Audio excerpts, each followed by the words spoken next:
is a presentation of the Oklahoma Sports Network. Any other use of this telecast or any pictures, descriptions, or accounts of the game without the Oklahoma Sports Network's consent is prohibited. It may not be reproduced or retransmitted in any form, and the accounts and descriptions of this game may not be used without express written consent.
Hey everyone, this is Jordan Ray with Tom Carpenter. Don't know if you can see us very well or at all, but we're about to have a game between the Midwest City Bombers and Southeast Spartans. The district play is about to begin.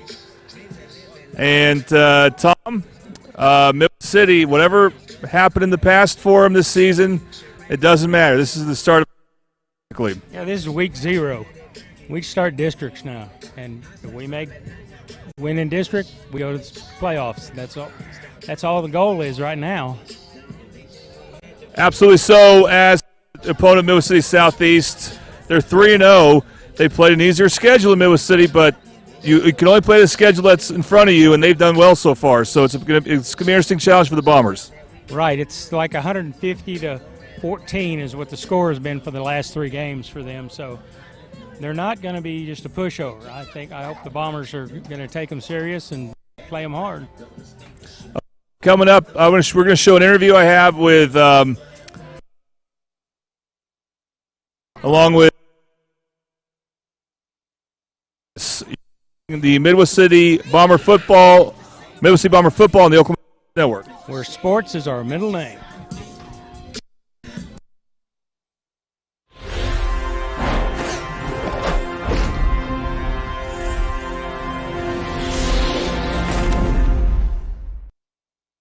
We're going to get things started by talking Midwest City football, and it's my pleasure to be joined by their offensive coordinator, Randon Lowe.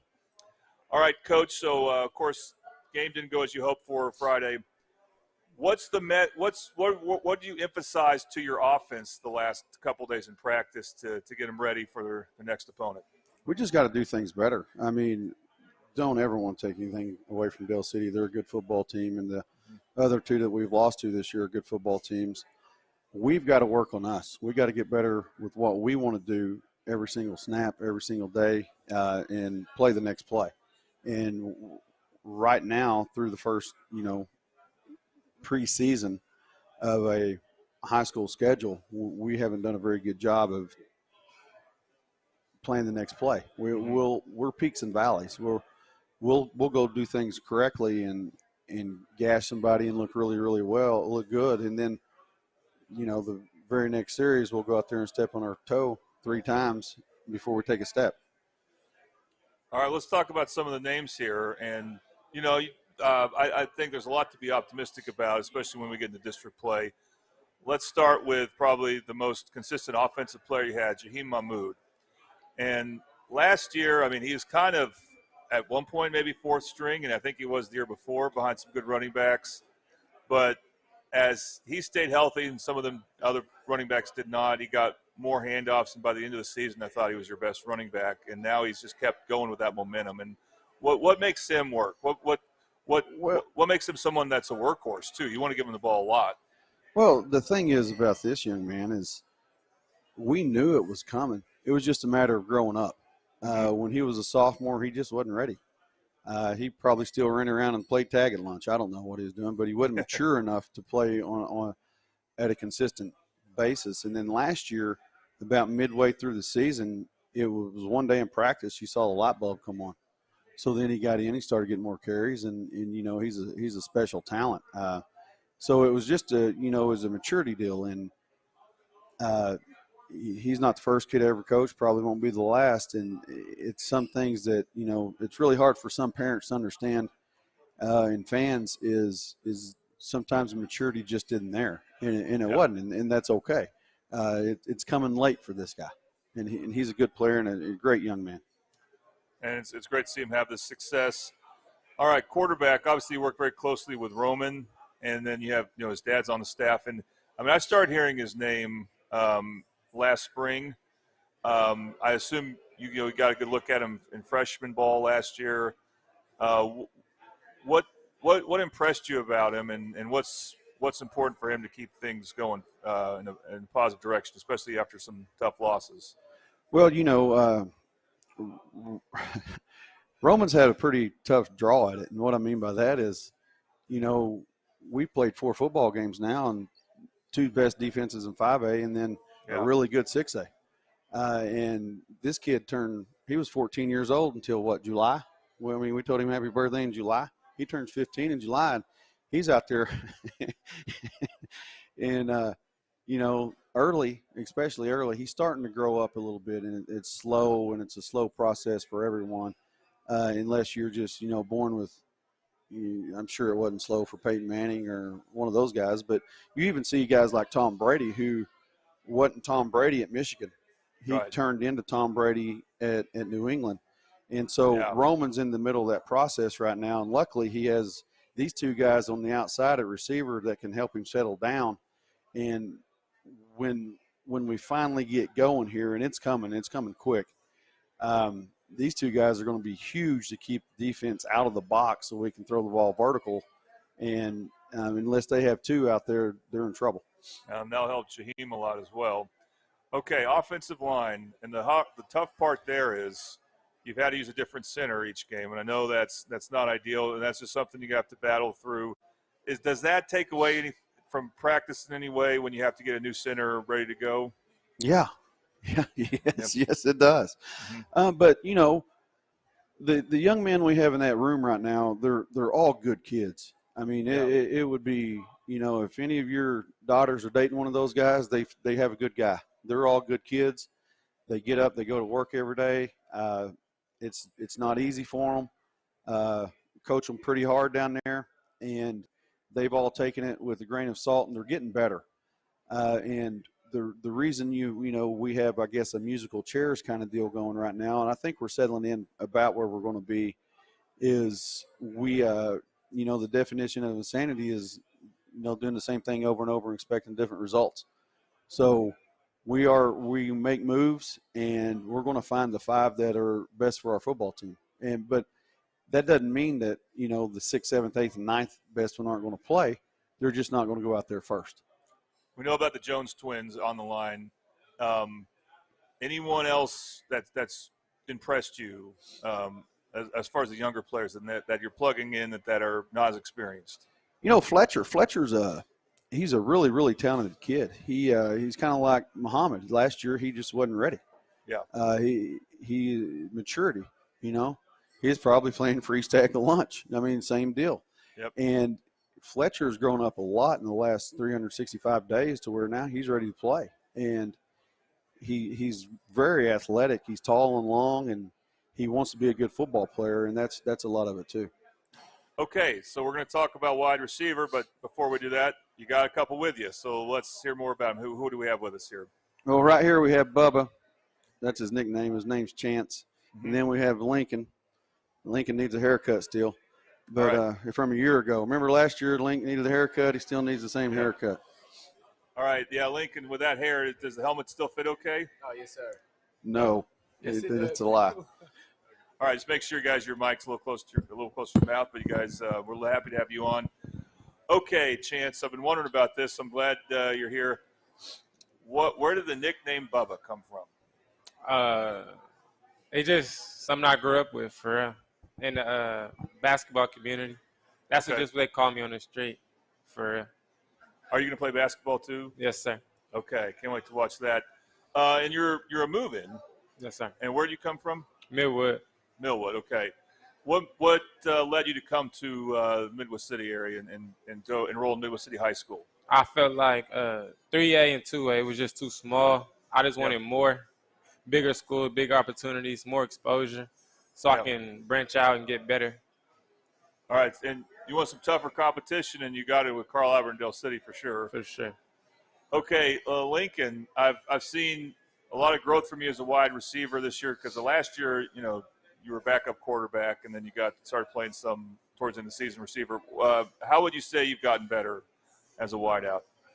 I would say drastically with my hands, because I couldn't catch to save my life last year. Mm-hmm. And first game was kind of an if for me, but I'm kind of like eased off a little bit, because it's more like a nerves thing for me. I just want to say, really just work for my quarterback. Right. That's really what I'd say. Heavy. And Chance, how's the chemistry developing between you and Roman? Oh, it's good. It's just the process. That's all it is. We just got to stay on it, and we're going to keep building, and we're going to win. That's all it is at the end of the day. All right, when you guys line up against a team like Carl Albert or Dale City, do you still feel like you're confident that you can win a one-on-one matchup? Because they obviously are going to – whoever they have at cornerback, he's going to be fast too. For sure. And, Link, how do you feel about when you go up against this? I mean, you had a good catch against Dale City, so I know you got some confidence there. Yeah, but I feel like if it's man-to-man, can't nobody guard us. Like, one-on-one, can't nobody guard us in the state. So if it's really press man, we want us to get the ball every play, to help out our running back. But other than that, we kind of help out spreading out the defense for real, so we can run the ball up the middle. And that's what we like to do mainly to win games. And, Coach, how about the other wideouts for a moment? I mean, that's Darwan Davis. Yeah, Darwan and JoJo, those two guys, they go out there first. They're these two guys right here are just talents oozing out of them, and it's the same with those two. Right. Those two, they're good football players, good kids. The thing I like about our four receivers is they're all sharp, they're smart, and I'm not just talking about on the football field. They all make good grades. They all do the right things on and off the field. We're getting into the district play, the main part of it, the reason we do this. And so you're going to see a lot more fun out of that receiver position in the coming days. And then we're really deep at receiver too. We don't just have four of those guys. There's guys that we can plug in at any time at any position that can go play it. Now, sometimes a lot of those guys we really pay attention if they're playing a lot of defense. We don't like to play them a lot of offense because we have so many guys that, just play offense. Like these two, they're primarily offensive guys. Now, Bubba goes over and plays a lot of defense, and he's really good at it.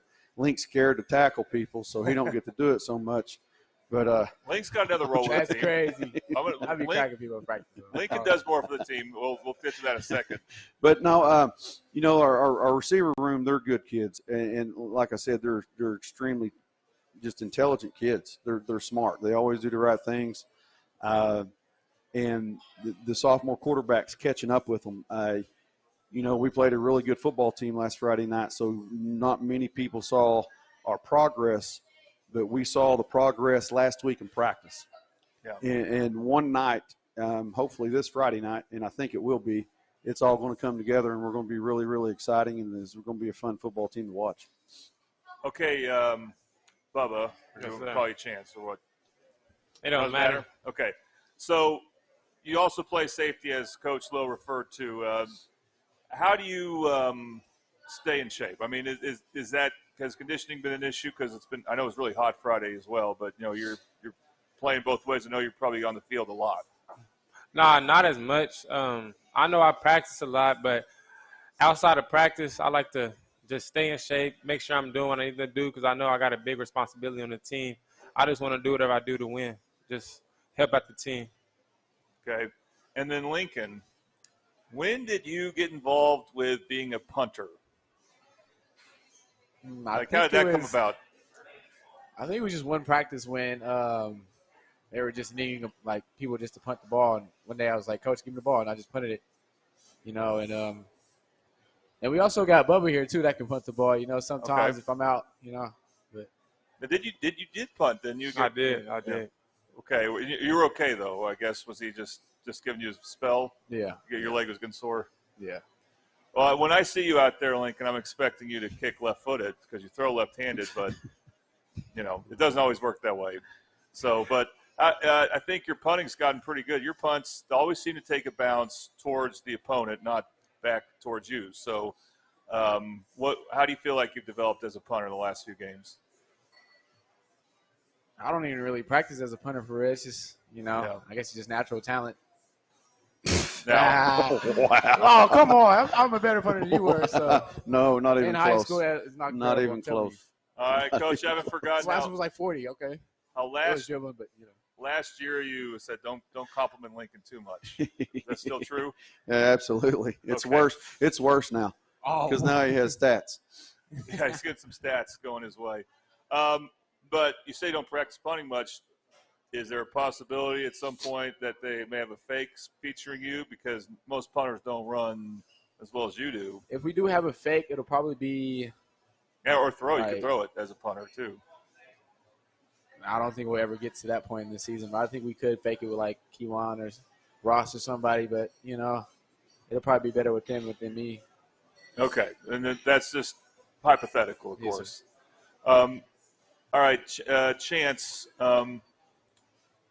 Was there anything in particular that you found exciting about when you got to practice with Millwood City coming from Millwood? Because they have a good football program too, and I know they've had some good players. And what was it? What was it different in the amount of players, or what were some other things you liked about the new challenge? I would say I like the camaraderie, the brotherhood. Mm-hmm. I know it can, like, when you see a new person coming in, you can see the animosity built up, but I ain't feel like it was no animosity. I feel like a family. I felt like I just came in and it was just natural. I just felt welcome to home. Okay. And, Coach, I noticed sometimes when one more offensive player I want to talk about, you will have two running backs, Henrik Rinn, as sort of a lead blocker, and then go three wide. What goes into when we see that formation versus, was it called a 10 set or something with four? Well, wide? yeah, when you're in 10 personnel, 10 you have personnel. 4 wide receivers, and we go 20-some with the fullback. It's really just a type of run schemes you want to get into. When we feel like we need to run some gap schemes, we'll bring a fullback in, and Rinn's a really good football player. Last year he started one game, week 1, and we was excited about him, and he got hurt and didn't get to finish the year. So this year he's played, 4 games so far, and he's a really physical football player, and I really like him. All he does is hit you. Okay. And I'm drawing a blank on the name of the backup running back, number 11. Christian. Yeah. And I know I call him Earl Campbell. He's Okay. a big kid. He's a sophomore. He reminds me a lot of Link last year, where he's not ready to play early, but late in the year he's gonna be really, really good. Chudy. That's how you say his last name. That was an unusual name to get used to at first. Okay, so Southeast is coming up, and this is an interesting matchup because they have definitely played a different schedule than you guys, but they've won impressively, all 3 of them, and you guys are going to get a chance, well, Lincoln anyway, against an old teammate in Quaylen Pinnon. So Buns. I call him Buns. That's Yeah. my man Buns. I like Buns. Buns is a good kid. Yeah, and I think he just wanted to play with his cousin was the deal there. So what do you think about the Spartans? They're a good football team. They're new to our district. I don't know. Last year, I think they were in another district, or I'm not sure. So this was the first week I ever seen them on film, and they're a good football team. They fly the football. They're sound in their defense. They're going to be an even front. They do some different things on the back end that makes you think and prepare a little different here and there. And then we got some stuff that we're going to see what they line up to. So, it'll be a good chess match. It'll be fun. And they're, you know, I don't care what their schedule is. They're 3-0. They're a 3-0 football team, and they're 3-0 for a reason. And so it should be a fun matchup Friday night. Lincoln, I don't know if you know how close you were with Pinnon, but are you hoping to line up against him some? I hope he does, man. It's going to be a long night for him if he does. I can tell you that. So. Okay, very confident. Bubba, what do you think about Southeast? Oh, they good. My ex-teammate, Josiah Woods, he went to Millwood. He a good quarterback. He know what he's doing. Okay. Quaylen, I grew up with him. That's my man. Okay, you just missed out on being his teammate by a year, but going into this real personal, we need to win. We're trying to get points on the board, and we're going to come out with the victory for sure. And that's the thing, Coach, is starting to hail, I think, a little bit. Luckily, we're inside. This is just your game. This is more important than Carl Albert Dell City. I know you don't want to, lose those games, of course, but, Yeah, the preseason part of the schedule is over. It's all for real now. It all matters. Like you said, we'd like to have a little more success early, but at the same time, you play those games and you want to get exposed early. You want to play football teams that are good enough to expose you so you know what to fix throughout your district to get ready for the playoffs. Mm-hmm. And we were definitely exposed. And so now we know what we need to fix. We know what we do well. We know what we need to work on more.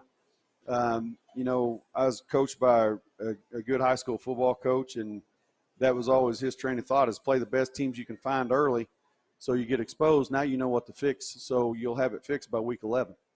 And we definitely got a hold of, some good football teams early.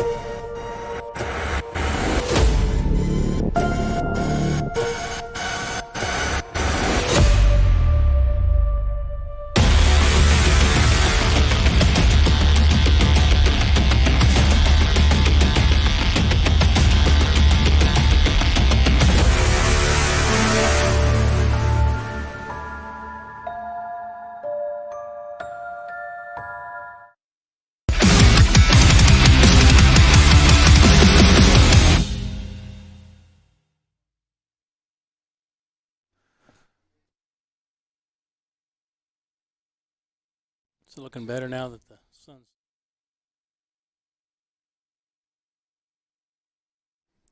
All right, welcome back to Midwest City Bomber football on the Oklahoma Sports Network, and we're finally here at Spiegel Stadium, Tom. We've been waiting this for 4 years. Yes, we have. And while we're talking about that, we want to thank Whataburger for letting us play their commercials for the entire school year. Whataburger, they're both at 2914 South Douglas Boulevard and 5925 Southeast 15th Street in Midwest City. We'll go there later tonight, meeting our crew. Give your taste buds that winning feeling with new boneless Whata Wings from Whataburger, available for a limited time. All right, we're ready to go to the coin toss, so we're going to take the main camera shot, and then we'll go down to our interns. Here we go. Mike.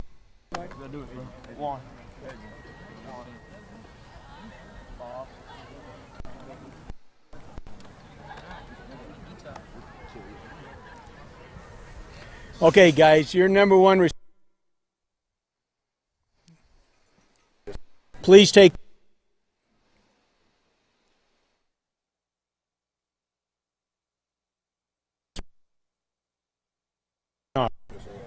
Understand? Yes, sir. Okay. City. That's heads. That's tails. What's your call? Okay. Kick, receiver, defer. Which end would you like to kick? Okay. Blue. Oh, yeah. Over there. Over here. Okay, blue's one to toss and is deferred. White will receive. Good luck, guys. Shake hands. Okay, so as we just heard over the PA system, which is actually close to us, Midwest City will have the ball first. And this was a coin toss brought to you by Louie's in Midwest City. located at 6007 Southeast 15th Street. Louis, we're in your neighborhood. We look to go back over there. And we're going a little bit different order than we normally do. We want to right now show you what Middle City's up against. Southeast has been pretty good this year. As you can look at their scores, they have dominated the teams they've played. Tom, what was that average score, or what was the total score again? It was 150 to, I can do it here pretty quick, 31, 40, it was like 50, 31, or 150 to 30 or something like that. I can't see the numbers on there, but that sounds about right. So anyway, let's one player we want to announce, Tom, that is not available for Midwest City is Christian Chudy, the backup running back. oh, So we'll see how Midwest City does without him, but they'll have, of course, Jaheim Mahmoud in there. And speaking of Jaheim Mahmoud, here is Tom Carpenter's keys to the game, and he will be in there. Keys to the Game are brought to you by Intertwined Hearts Ministry Bible. Based counseling, mentoring, and social direction for couples and adult individuals. Scott and Alicia Young, both graduates from Midwest City, and their kids graduated from Midwest City also. 9107 East Reno Avenue. For the Spartans, they need to stop the Mahmoud machine. He's been putting up the numbers, but he can't do it all. They need to keep pressure on the Bomber quarterback and work on hard counts because the Bombers have been known to be drawn off sides quite a bit this year. For your Midwest City Bombers, stop the high-powered offense. They're averaging 50 points per game.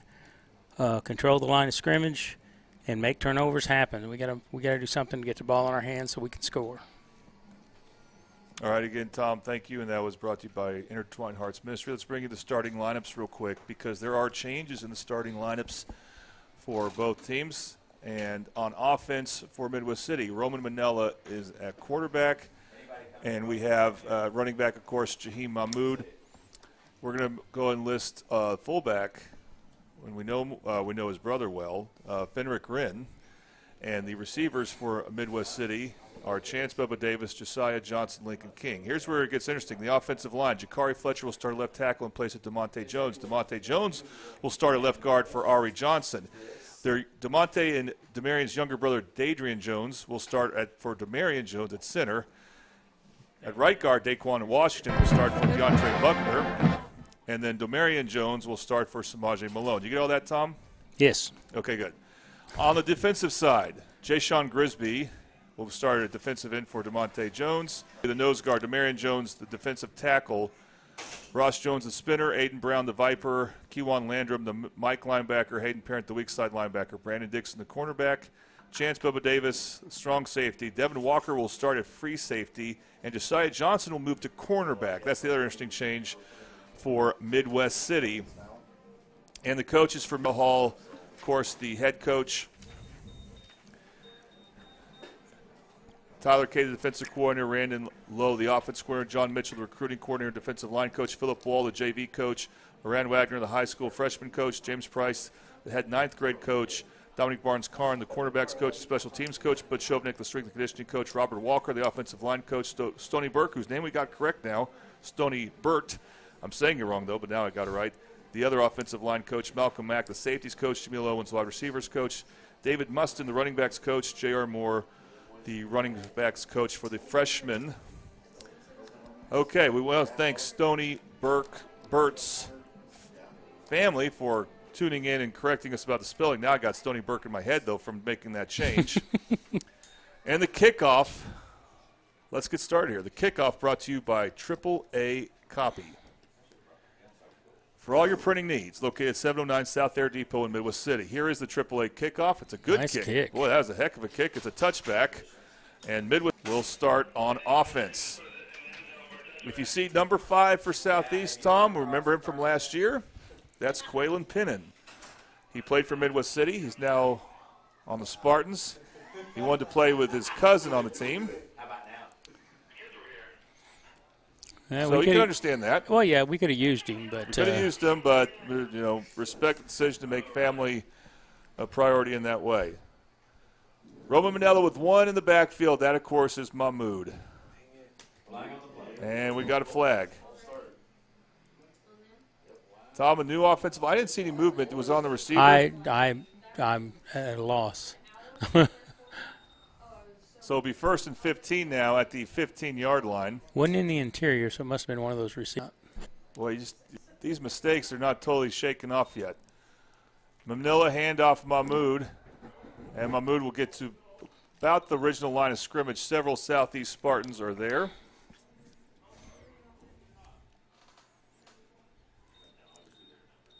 So it'll be 2nd and 10. Our traveling white uniforms look really good, and you can easily see those numbers. Same thing with the Spartans. They've got pretty blue and white numbers. And well, you don't need too many colors on your uniform. Just a couple is all you need.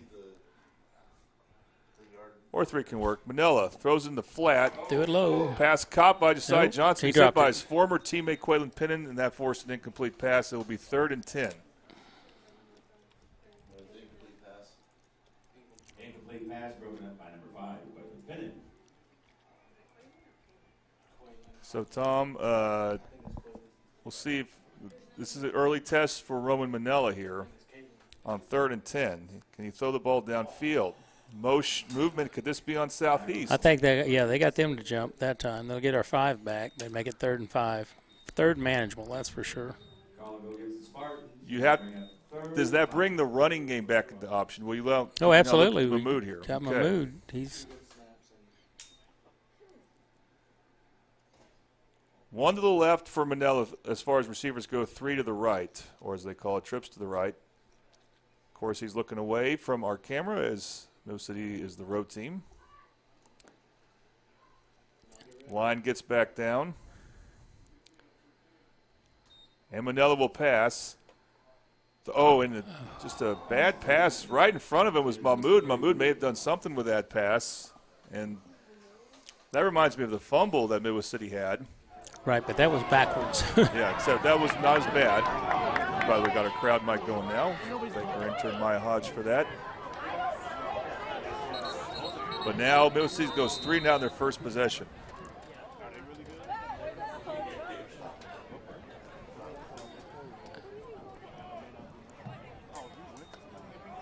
And Tom, it just seems like Manila's a little bit jittery when he does that. Oh, okay. I was wondering if that was a penalty or what was going on, but they did not spot the ball correctly because it's 4th and 5. A little bit of confusion, but here's Lincoln King to punt. That's our 5. And was that on Southeast, Tom? Yes. So that would be a first down. Offsides. What did you see there that caused the offsides? Because that was just the kid being anxious, I think, because it was a. And knowing Lincoln used to be our quarterback, so he knows how to do cadence. So 30 yards. That's right. He's played some quarterback. So now we'll move back from punter to wide receiver, which he's become pretty good at that. right, because you look in the program and it doesn't say what position he has; it just says athlete. He can play anywhere. Manila handoff Mahmoud. Mahmoud dive. straight ahead. And you like that one's 1st and 10. It's the problem with Mississippi. The drive stopped and slowed down. Number 44, Dana Davis. 2 short incomplete passes. Danny Davis, the tackle for the Spartans. Ball is placed at the 34-yard David line, Davis, second and defensive end.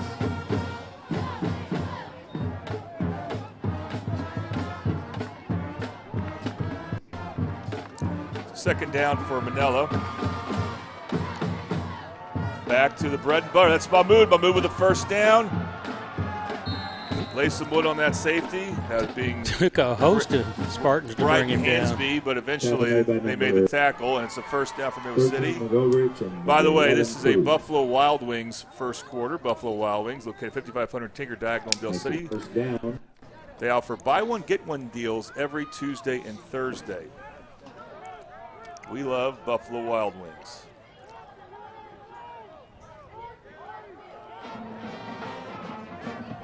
So fresh set downs from Midwest City. They have the ball at the 47-yard line.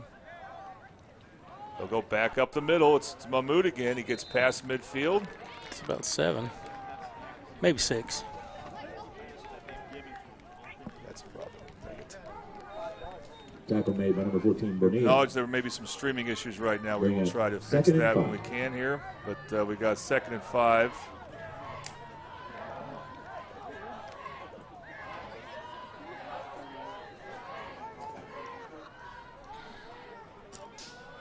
Back to Mahmoud. He'll be about 2 yards shy of the first down, so 3rd and 2 coming up at the 45-yard line of Southeast. Aguilar, the tackle for the Spartans. At the 45-yard line, 3rd and 2 to go for the Bombers.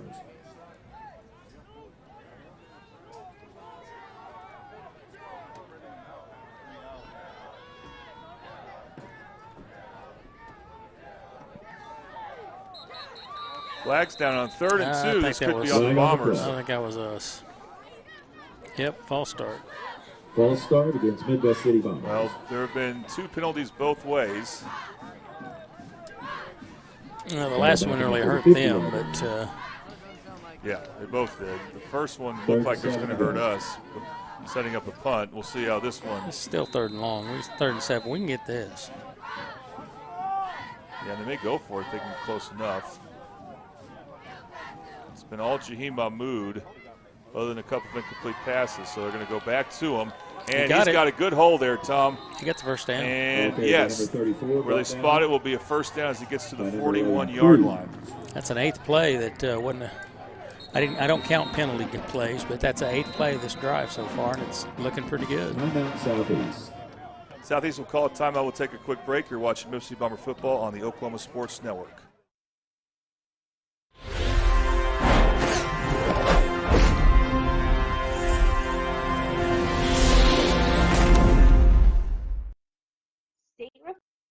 State Representative Max Wolfley. As a longtime Mid-Delta teacher, coach, and parent, I first ran for the legislature to ensure taxpayer dollars appropriated for education actually made it all the way to the classroom. That concern hasn't changed and seems even more important today. Thank you for giving me the privilege of serving the people of our district. Max Wolfley, looking out for educators, seniors, veterans, and all of us. Recorded in our kitchen after midnight. Can you tell?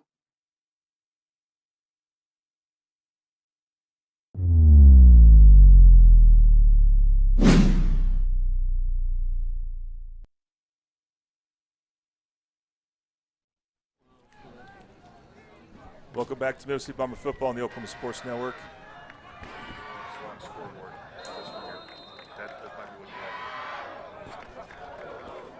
Okay, we got to get our scoreboard fixed, but we did. And Midwest City with the ball at the Southeast 41. Well, Tom, you know it's coming. You know Midwest City wants to feed the ball to Jaheim, and it's hard to stop still. So he gets the handoff right there again between the tackles. Ball carried again by number 34. And he gets about a 3-yard gain to the 30, so that may be a 4-yard gain. Tackle made by It'll be 2nd down. That's the problem. We weren't getting that kind of surge for the first play every series. 37-yard line. 2nd down and 6 to go. Tackle was made by Abraham Casio, and it's 2nd down. Mahmoud, switch sides there, gets the handoff. Still driving. And he gets to the 30, another Midwest City first down for tackles made by Santiago Aguilar. By the way, replays brought to you by Triple Elite Screen Printing. We hope to get you some replays throughout this night, but the Bombers at the 30-yard line. That's looking to score again. Midwest City Bombers.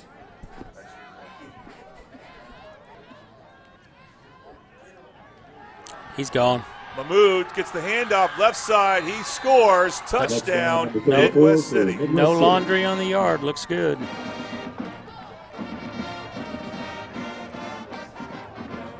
Well, the Bombers were given a break early that possession, and they took advantage of it with a heavy dose of Jaheim Mahmoud, and they now lead 6-0.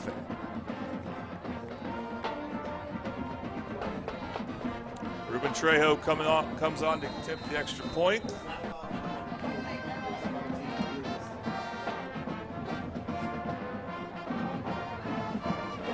Low snap, but it's a good hold. Good kick. And a good kick. Kick is up and good. Bombers lead 7-0. You're watching Mississippi Bomber football on the Oklahoma Sports Network. It's Bombers 7.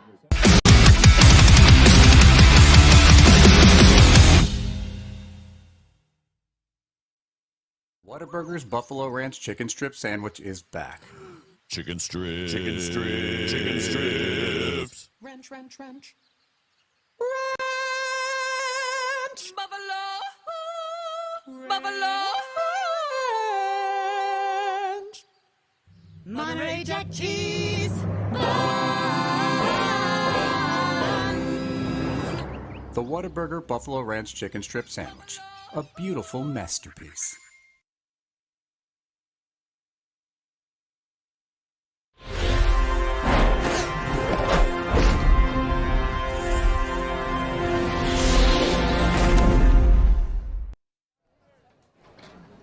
And welcome back to Middle City Bomber Football on the Oklahoma Sports Network. Coming up here, a AAA copy kickoff. For all your printing needs, your one-stop print shop. Fan heads, T-shirts, buttons. Come get your prints today at AAA, 709 South Air Depot in Midwest City. Bombers now lead 7-0 on, well, Tom will fill you in on the details here in a bit.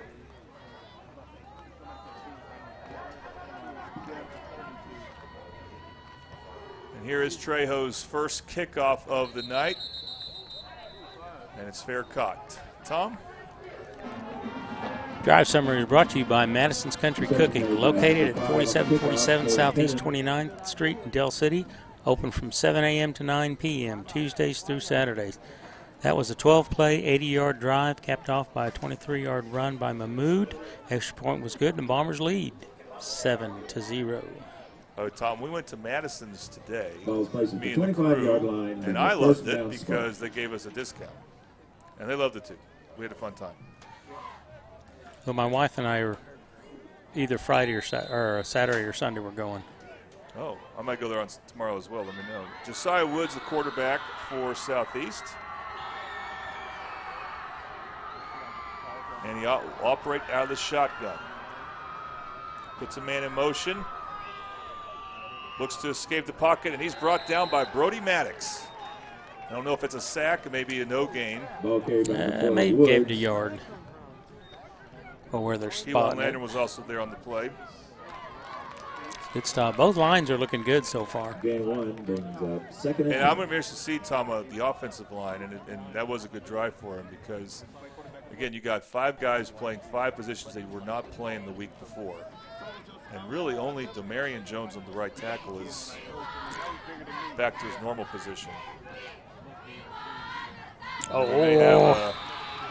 Speaking of the Joneses, DeMonte Jones may have just committed an offsides penalty, and he'll come out. Well, you love the 2nd and 10 if you're on defense. You don't like 2nd and 5 nearly as much. At the 31-yard line, 2nd and 4 to go. Demarion Jones will replace his twin brother.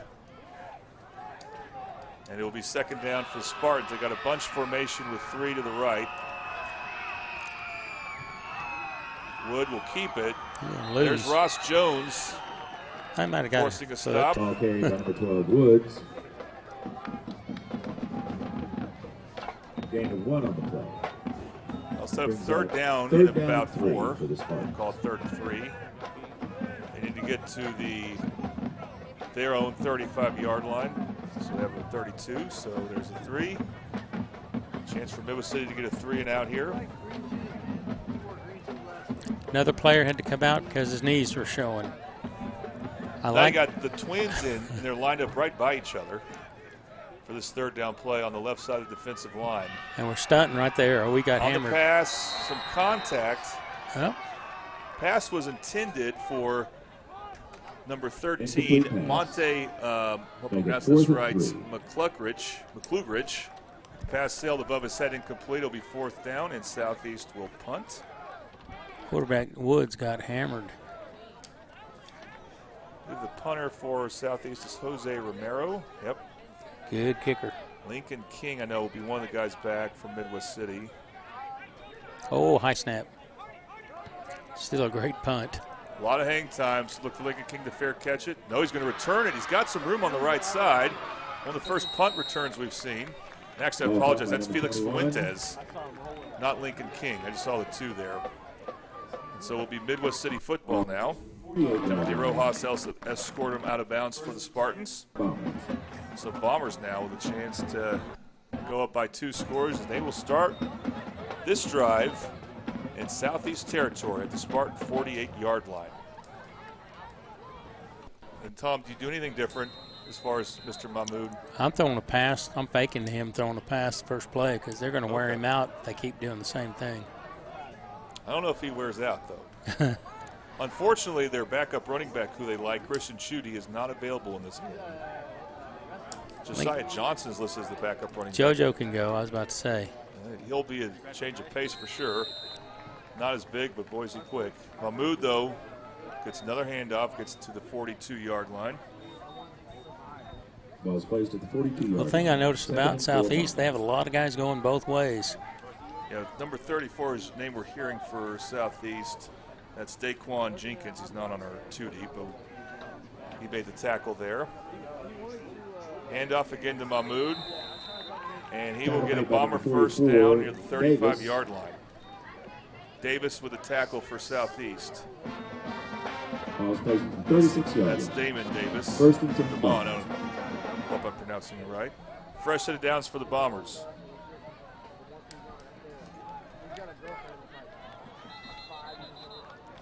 And then do we have another flag or a timeout? We have a flag. We've had a few flags. This one will be on the Spartans. Tom, did you watch the Cowboys game last night? I watched some of the highlights. No, I did not. Al Michaels was complaining relentlessly about the number of flags. I won't do that there. I just thought I'd point that out. That handoff is to Mahmoud. He gets inside the 30 and close to the first down thanks to the offsides penalty. The Bombers are close to getting another one. Made by number 14, Bonilla. Bonilla, number 14, Otaneo Bonilla, makes the stop for Southeast.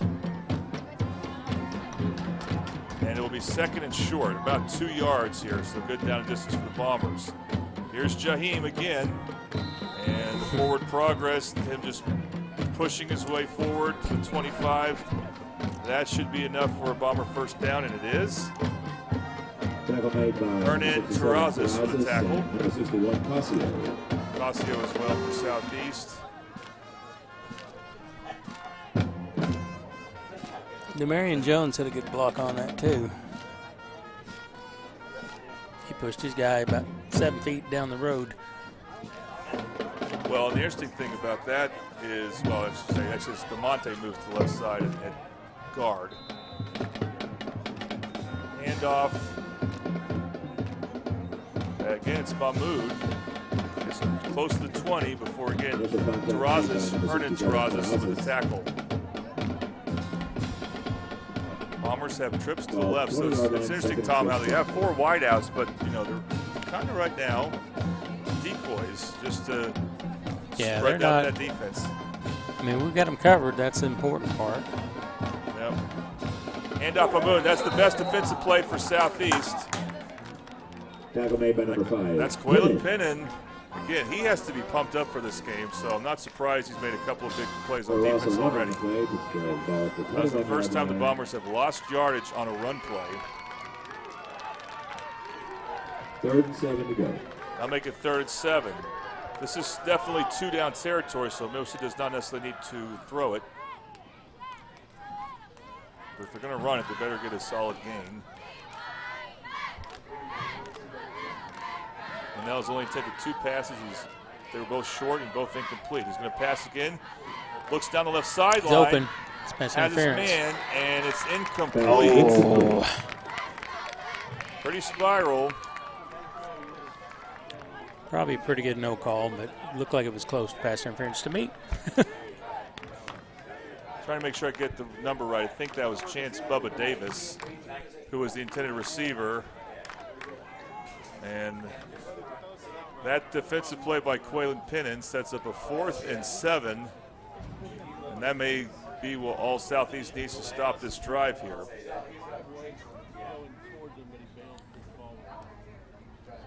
Let's send JoJo on a post route. I think that'd be our best call. JoJo and Lincoln King, that's 1 and 2, are lined up on the right side. Manella. I'll be automatically looking somewhere side, else. and the pass is caught by Darwan Davis. That is a great throw by Roman, and he gets a first down at the 10. Made by number 3, Hanshaw. Britton Hanshaw with the push out of bounds. Well, and Tom, that was a great time to see Roman step up. That was yep, we needed it. Great timing on that throw. On 4th and 7, that was clutch. It's now 1st and goal. It's now Mahmoud. Somebody hit him pretty hard. Yeah, 61 helped bring him down. That's Abraham Casio. But he ran into one other player, and that was a wall there. Tom, at some point, you know that Southeast is going to have to be able to clog up the middle. Change what they're doing somewhat, but still the Bombers' bread and butter is Jaheim Mahmoud up the middle. Put JoJo on a jet sweep. That'd be a good one. Tom is an advocate for JoJo this game. I don't blame him. I am. There's Mahmoud. He's going to get inside the 5. The forward progress should get him inside the 5. I can't always be the Lincoln King fan. Number 11, Cruz. You can have more than one. Manuel Cruz with a tackle. Wait a minute. You can have more than one players you're fans of there. 3rd and goal. Manila came out, and so did JoJo. So we'll see who they snap it to here. Lincoln King might be the guy they snap it to. No, Mahmoud's still out there. He's just Mahmoud as well, but Lincoln King is lined up. He's going to have the hands up. He takes a snap. It is Mahmoud.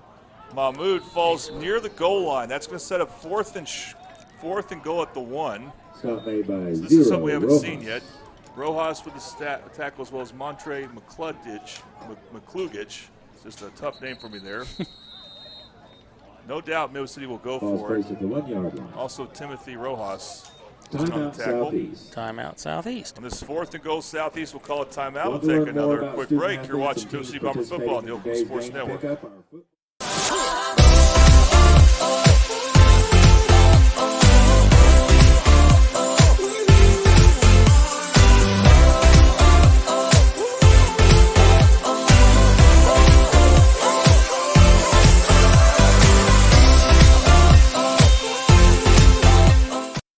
Have you ever seen an insurance commercial and ask yourself, are they really telling me the truth? Well, guess what? They're not.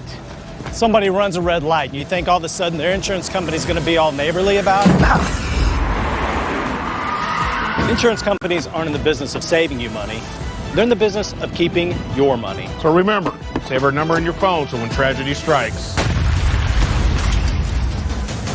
Call Rob and Will.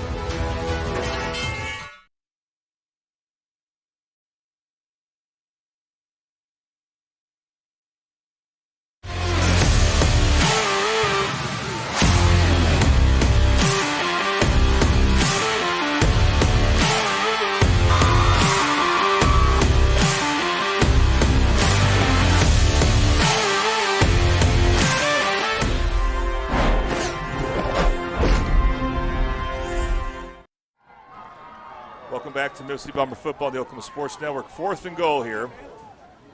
Bombers go back to Lincoln King, quarterback handoff. Mahmoud, he will go in untouched touchdown for a number 34 for the touchdown, Bombers. Midwest City. And the Bombers increase their lead 13-0. So Tom, just a different look there with Lincoln King at quarterback.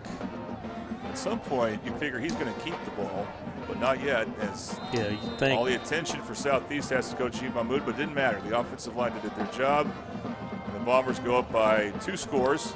Going to make it a full 2 touchdowns. Yes, they can, as the extra point by Ruben Trejo is good. 14-0 your score. You're watching Mill City Bomber Football on the Oklahoma With Sports Network. 137.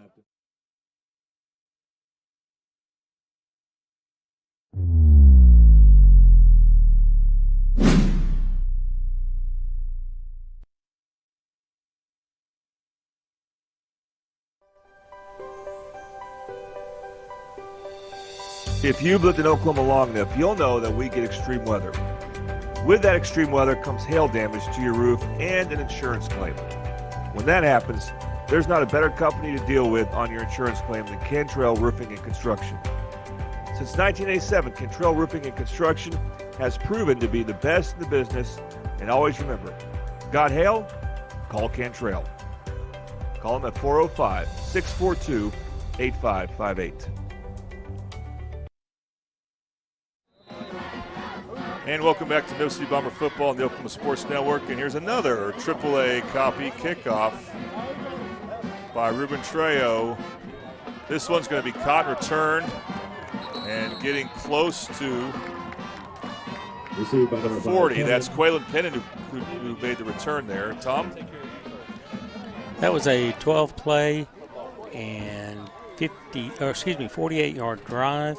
Brought to you by Madison's Country Cooking in Del City. They have breakfast, lunch, and dinner along with daily specials and a new Mediterranean menu with gyros, kebabs, hummus, and Greek salad. All right. So for the Southeast Spartans, it's their second possession. And the quarterback is number 12, Josiah Woods. He's got some size to him, too. Takes the snap, fakes the jet sweep. He will keep it. Makes one tackler miss, but then flying in there is Deshaun Grisby for a tackle, and that's holding Southeast to a gain of about 2 or 3 on the play. Ball placed at the 42-yard line. That's good pursuit there by Grisby. I think he's lined up on the other side of the field there, Tom. Yeah, that was the best play they had, just the fact that they had that power in front, throwing a block, and Grisby got through it, and that saved a long run. Yeah, Grisby's lined up as the left side defensive end there. So second down for Woods and the Southeast Spartans. Woods will pass. Throws it nice short, catch. And it's caught there by number 1 for Southeast. Catch made by number 1, Which would be Marvin Herron. Short Ball gain. placed at the 50-yard line. Third down and 4. Bring up third down at the 45-yard line. 3rd and 4. They got to get to the 49 for their first down of the game. And we're down to 48 seconds in the first. Bunch formation, trips to the right. Trying to draw the Bombers off sides. Not working yet for Woods. Play clock getting down there. Handoff, and nothing doing there. Good pursuit. 51. And there's Grisby as the handoff went to number 6 for Southeast, Ty Ball. Ball placed at the lose yardage. Line. 4th and 6. And Tom, if we go by the rule that you can't give player of the game to someone for second time, Deshaun Grisby is making a good fit on the defensive side. Well, give my linemen some chances here. Okay. We got some guys blocking pretty good. We got some guys tackling up front. That's true. I know you'll pay close attention to that. Looks like the quarter will expire before we see a punt. They're going to get the penalty and have to back it up for that punt. No, they didn't have time to. They'll probably call timeout. I think they had one left. I think half-second differential between the game clock and, as Tom likes to call it, the shot clock. They're going to pick the flag up, though, so maybe they didn't set the No, they call timeout, I'll bet you. I think they huddle if they go to the sideline if they call the timeout, but... Yeah, maybe not. It's a little confusing here.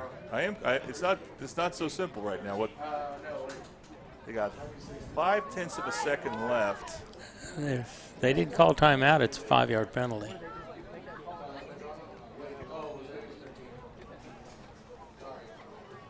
The punter for Southeast is Jose Romero.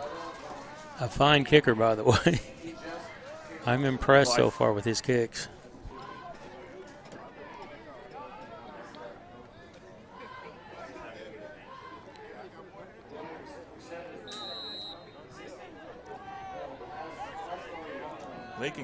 Felix Fuentes had a return last time. We'll see what happens here.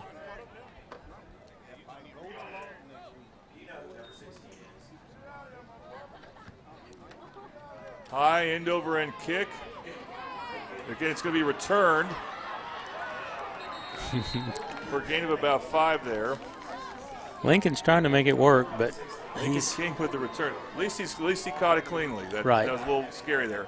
All right, we've played one quarter, and it's been a really good one for Midwest City as they lead the Spartans 14-0. We'll come back to the second quarter after this. You are watching Midwest City Bomber football on the Oklahoma Sports Network.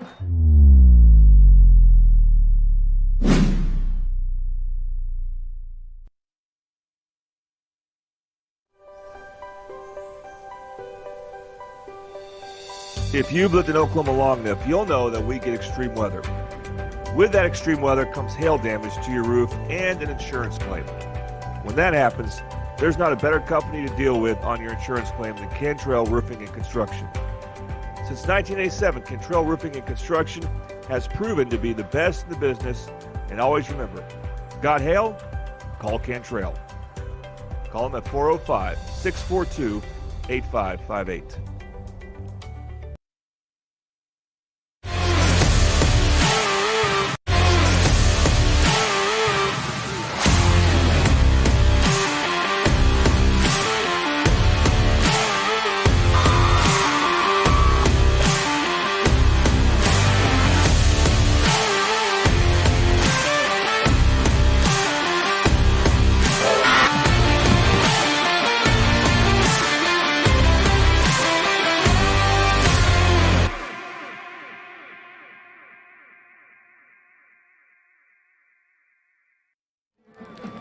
Welcome back to what's now the second quarter for Midwest City Bomber football on the Oklahoma Sports Network. This quarter will be brought to you by Tegan Malone.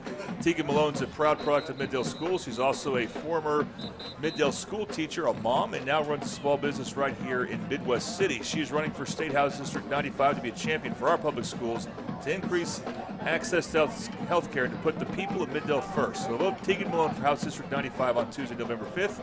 Paid for and authorized by friends of Tegan Malone for House District 95. We thank Tegan Malone for helping put Midwest City Bomber football on the air. All right, let's go offense. It's just what we can do. Third drive for Midwest City. Trips to the left for Roman Manella. And hand off to guess who? Jaheim Mahmoud. And Mahmoud gets to the outside some there. Gets to the 45-yard line for about 6. Second down coming up.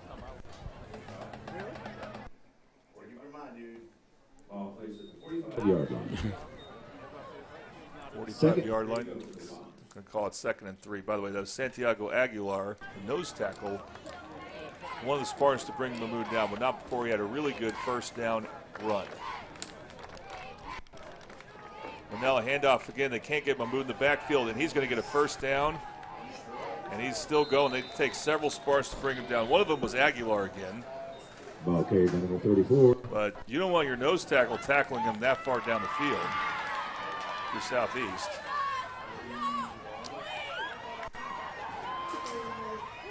Ball's placed at the 41-yard line. I have Otonil Bania. I hope I'm pronouncing the first name correctly. Makes As it another first and tackle 10 for now. Southeast. He made a lot of them tonight. Yeah, well, you so know, far. Number 34 for us, Tom, he's not slowing down yet. They're giving him the They ball give it to him again. again. He has to shift his way a bit. Now cuts it back to the right side and gets inside the 40. Second down now. These are good second down to go distances too, Tom. Yeah, he's coming out. Waylon Pinnon, Ball placed at again, the former 35 Bomber. yard line. Played for him the last couple of years. Was a starting cornerback last year, and he makes the tackle. He's played inspired for Southeast. Justin Grant's out there, back there now. Manell will throw here on second down. He's going to unload. Oh, he's He has wide a man open. Wide open, but overthrown. Pass is incomplete. Might have been out of bounds anyway. Intended for number 2. Dadgummit. Lincoln King, the intended target. It's going to be third down. That was a good call, though. That was Yeah. got to loosen things up, but he needs to make a better pass when he has a guy that wide open. It's going to be real important at some point that, Roman Manella and his wideouts get really comfortable there. Brings up third down and 4. We've had for the one Bombers. completion by him, and that was on the fourth down, so it was a huge completion. Otherwise, it's been a bit of a struggle. And now we have third down. By the way, in the backfield is number 20 for Midwest City. We'll get to his name in a moment. Manell will throw it again and throws it too hard for Lincoln King. It goes through his hands. It was Pass is Justice incomplete. Grant. Number 2 on the Justice Bombers. Grant in the backfield. Yeah, that's right. He just came in and spelled Make it 4th Mahmoud and 4. for a couple of plays, which was probably a pretty smart idea. Yeah, but Tom, unfortunately, again, just not in sync is the passing game for Midwest City. We'll see if it matters. Of course, you're going to go for it in this situation. Fourth down, about 5. They do bring Mahmoud back in. Make some noise, crowd.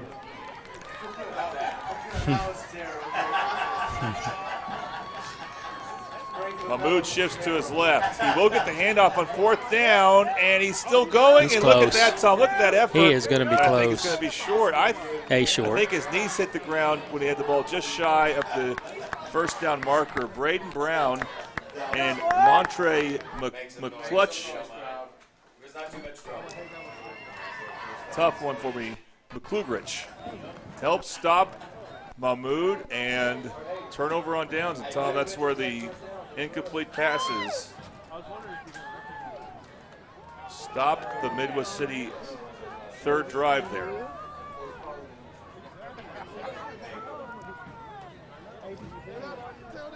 Yeah, let's see if the defense can hold them.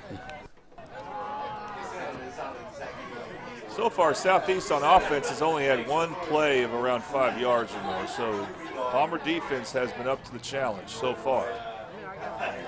Woods, the quarterback again for Southeast. He's going to pitch it out. And again, just good team pursuit there. Agent Zero was the first guy there. Aiden Brown. Number 6, ball. Looked Tie like ball, the ball carrier. they had a couple of blockers out in front that whiffed. Yeah, they're not used to, and you know what? The Bomber defenders are not used to that from their preseason games, or I should say non-district previous games. Yeah. But they're taking advantage of that.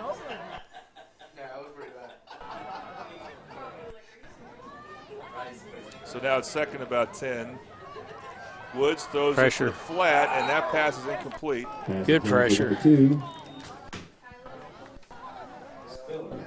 Pass intended for Spiller, number 2 there. Good pressure out of Chambray and Grigsby. Kylan Spiller was the intended receiver there. 3rd and 12 spot. So set up 3rd down and 12. Sure, in a passing situation, see if the Bombers can get some type of pass rush.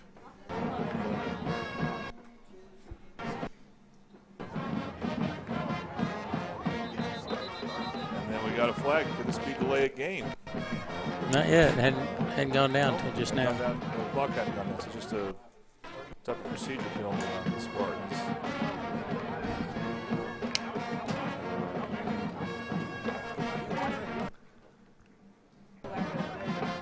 So we're going to look at false start. We're going to look at a 3rd and 17 here.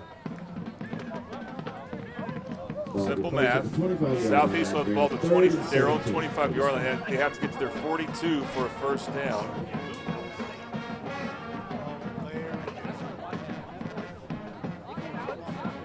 So the Bombers can get a pass rush going on Woods. They're doing it. They sent the house. They sent the house. Well, and they get a sack. So yes, to the pass rush. One of the players there was Andrew Reeves for Midwest City.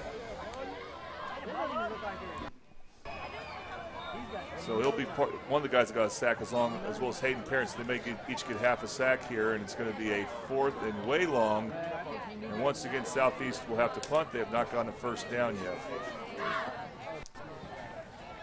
And what's interesting, Tom, in this game, they're trying to get a punt return going. So we have both Fuentes and Lincoln King back. That's Felix Fuentes. This one not as high of a punt. It's fielded by Fuentes, and he'll get to the 45-yard line. So Midwest City will now start their 4th possession of this Tegan Malone second quarter. Hanshi, the tackler there for Southeast, as well as Timothy Rojas. Ball right on the 45. By the way, Tom, we got a good crowd mic going, don't we? Thanks to one of our interns, Maya Hodge. We'll make it a little louder here. Trips to the left for Roman Manella. Hand off to Jaheim Mahmoud, right side. Mahmoud. Nice run. Oh, boy. Looks like Quaylen Pinnon tried to bring him down. He did eventually get the tackle. Looks like he may have been hurt a little bit, but he's back up. Looks like he's okay. Second down now coming up. Looked like he might have got a stinger on his arm. He's shaking it pretty good. It's a tough task trying to bring down Jaheim. You can't do it. You can't do it with your arm. That's for sure. Pass the flat to Josiah Johnson. Then JoJo. Good block. Good block. Tackler, Good almost block. a second. Good Still block. going. A hard run after the catch by Josiah Johnson. You've been asking for this, Tom, and he gets a Bomber first down. He did, and Chance Davis put on a pretty good screen block down there after the catch. It's a Bomber first down. Tackle made by Britton Hanchey. 29-yard line. And we're going to have a 1st and 10 for Midwest City. By the way, really liked talking to Bubba earlier this week. He's a great addition to this program. He'll be a great addition to the basketball program come winter. Manila handoff to Jaheim Mahmood, and Mahmood takes the tacklers with him. The tacklers don't stop him; they have to go with him. Once he absorbs contact, he goes forward. Tom, it's very impressive. A lot of yards after first contact. So. Yep. Reminds me of Tristan Friday. Remember that name? Yes, and he runs out of a lot of tackles. They should bring him down, but they're trying to arm tackle him. They're not going to do it. Maybe faster than Tristan, too. Going to throw it right flat. This one's Good. a lot of running room for JoJo. He's going to get a first down inside the 20. We may get a screen call on number 15. That's Darwan Davis. Yeah, I think we could hear the Midwest City coaches to our left Holding against the lament that there is a penalty on Midwest City. It's holding.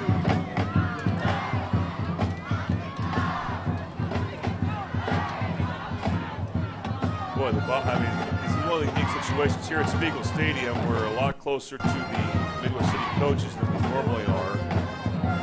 I could hear their frustration at that penalty call. When I heard it before there was a penalty, it looked like it was a good play, and I heard them lamenting. I was like, oh, there must be a flag. There was. Kind of like our first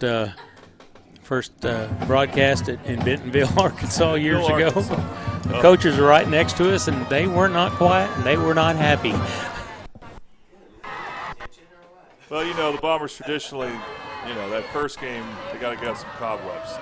Here's a handoff to Jaheim Mahmood. He's up. Oh, nice spin by Mahmood. He gets to the second level. He gets inside the 20. Can we get a replay there? Kind of went to the third level. That would be close to a first down. 34. The replays are brought to you by Triple Elite. 1st and 10 Bombers. Triple Elite screen printing. We appreciate Triple Elite.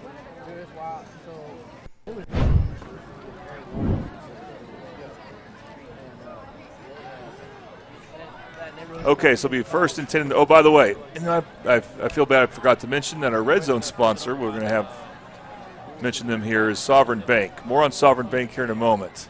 Handoff straight up the middle to Mahmoud. He gets to about the 15. All right. Sovereign Bank is our Red Zone sponsor, and they are dedicated to empowering your financial goals and serving our community. Visit our location in the Midville area for all of your banking needs. They're located at 2600 South Douglas Boulevard in Midwest City, 73130. Member FDIC.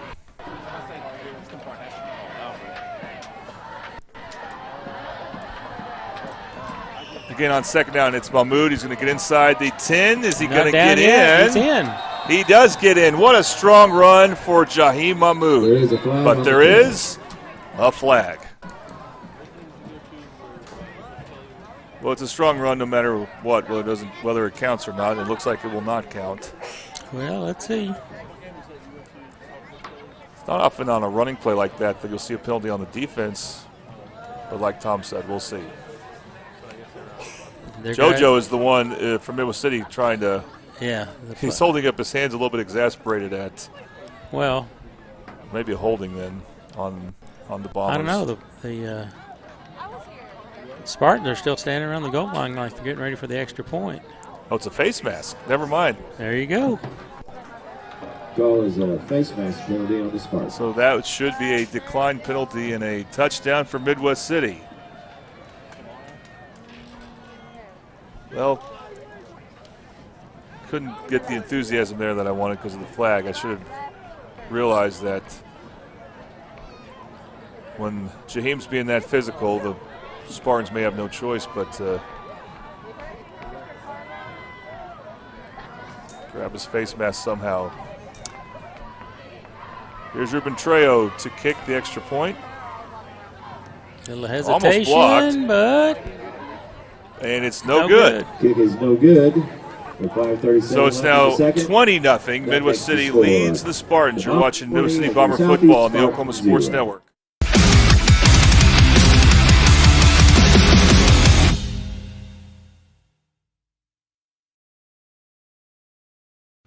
College is more than just going to class. College is a journey. It's meeting new people and making new friendships that will last a lifetime. It's learning from professors who care about you and your success. And finding out it can be really fun and rewarding. It's discovering that thing you want to do for the rest of your life. Cameron University is all about helping you grow and succeed. Because your success is our success.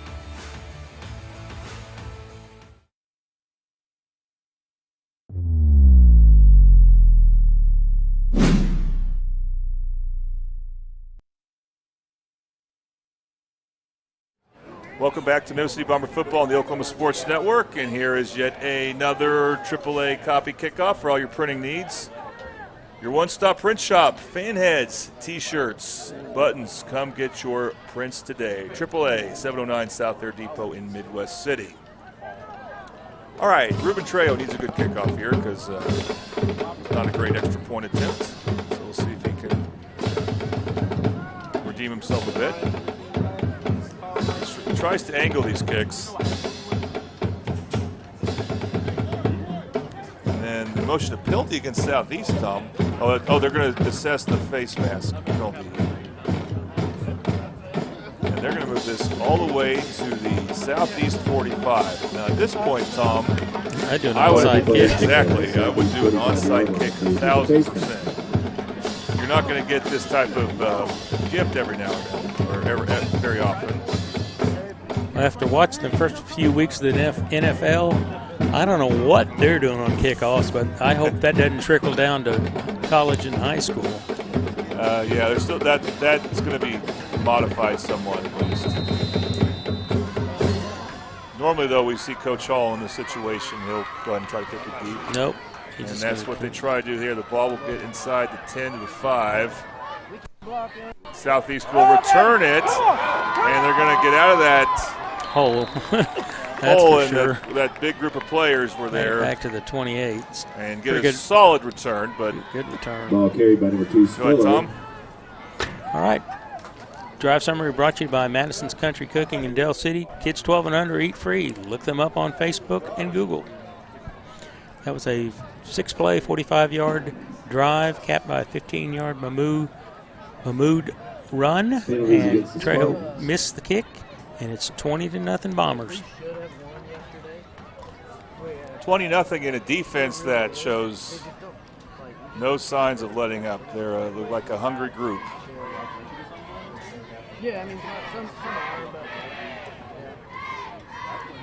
New City has Brandon Dixon, of course. Oh, is there a penalty against the Spartans? There must have been another. Yeah. Yep, motion. Didn't see a flag, but it looks like there may have been a holding on Southeast. So no, it was a 5-yard penalty. Well, it'll still be half the distance, wouldn't it? I don't know what that at was. The Southeast 9, so it's their worst position here. Bombers should be foaming at the mouth for a chance to pin them deep, but they get some misdirection there. Still well defended by Midwest City. Number 6, Paul. And that was Hayden Parent with a tackle, as it was a handoff to Ty Ball. They've been able to contain ball very well. The defensive front for Midwest City has been tremendous, as has their running game. now she comes in his house, like she'll walk in, sit on the couch. So not much of a gain. There may be a small gain, and it's going to be, we'll still call it 2nd and 10 for Woods, the Southeast quarterback. And Southeast is 3-0. They've been very impressive in their 3 games, but getting shot here. Pass is caught nice short. Pass. That's Heron, the receiver on the left side, Marvian Heron, and that will set up a 3rd down and about 8. So we've seen a couple of short completions there from Woods. Yeah, he's got a pretty good arm on him, hitting his target. good athlete. They're just that pocket's collapsing on him quickly. Let's see if he can get the first down for the Spartans in this game. Fakes the handoff, throws it. That's a bad pass. Into coverage. Aiden Brown was in coverage there. Pass is incomplete. As the pass for number 15, Carlton Evans, is incomplete over his head. Brody Maddox was in Woods' face, and that one, he had kind of rushed that one a little bit. That was a good rush on Maddox's part. Well, you know, I see Brody on a regular basis at Middle City High School, and he always tells me he's going to get 8 sacks. He has won this game, so, but you're just happy if he gets a lot of pass rushes, and sounds like he did there. Well, he's getting pressure. He's getting in the backfield, that's for sure. Yep. Strong guy. And he'll be at part of the punt coverage there. And again, Tom, it's interesting. This is a change for Midwest City. They have not tried to return punts very often, but they are doing it tonight. That's a High nice end over in punt. punt. This punt looks to be returned by Felix. No, he fair caught it. Didn't catch that. He caught Fair it catch called with by number an arm 21. above his head before he caught it, but it is a fair catch. And great field position for Midwest City. This will be their 5th drive. They've scored 3 other 4 drives. So we're down to 4:30 to go in the second quarter. Midwest City looking to go 1-0 in district play. You know what's interesting, Tom? We've done a lot of Midwest City football. The one thing that has happened for them consistently is they go 1-0 in their district. They always win that first game. Yep. Whether it's against Lawton High, like it has been for several years. Last year was against Altus, the year before that against Altus, and they're hoping to do so against Southeast here. Here's more Jaheim Mahmoud. He gets inside the 40, shifts his way right, gets to the 30 before being brought down right at the 30. And another Midwest City first down. Tackle made by number 5, Pinnon. Waylon Pinnon made the tackle. But it will be a first down for Midwest City. That's a first down for Midwest City. Ball on the 30-yard line.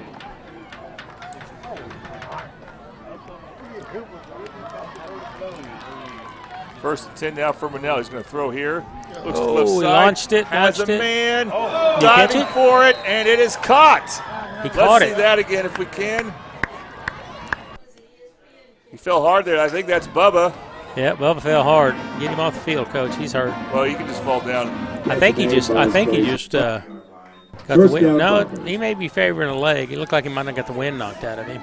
If you're hurt, just go down. But he's gonna jog out. He looks okay, but he is probably banged up a little bit. But a great catch by Chance Davis, also known as Bubba, setting up a 1st and goal inside the 5. Handoff Mahmoud. He's going to drive will the bring pile. the pile to about the 1 or 2 yard line. It'll be 2nd and goal here. Demarion Jones again pushing the pile. That's what you love about Demarion Jones.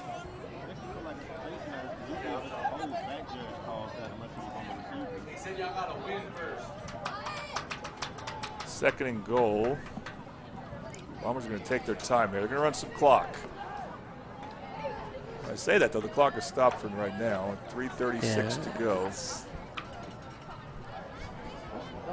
First and goal from about the 2. I'm hearing from maybe been flagged, but I don't see any indication. Oh, of that. maybe the 1.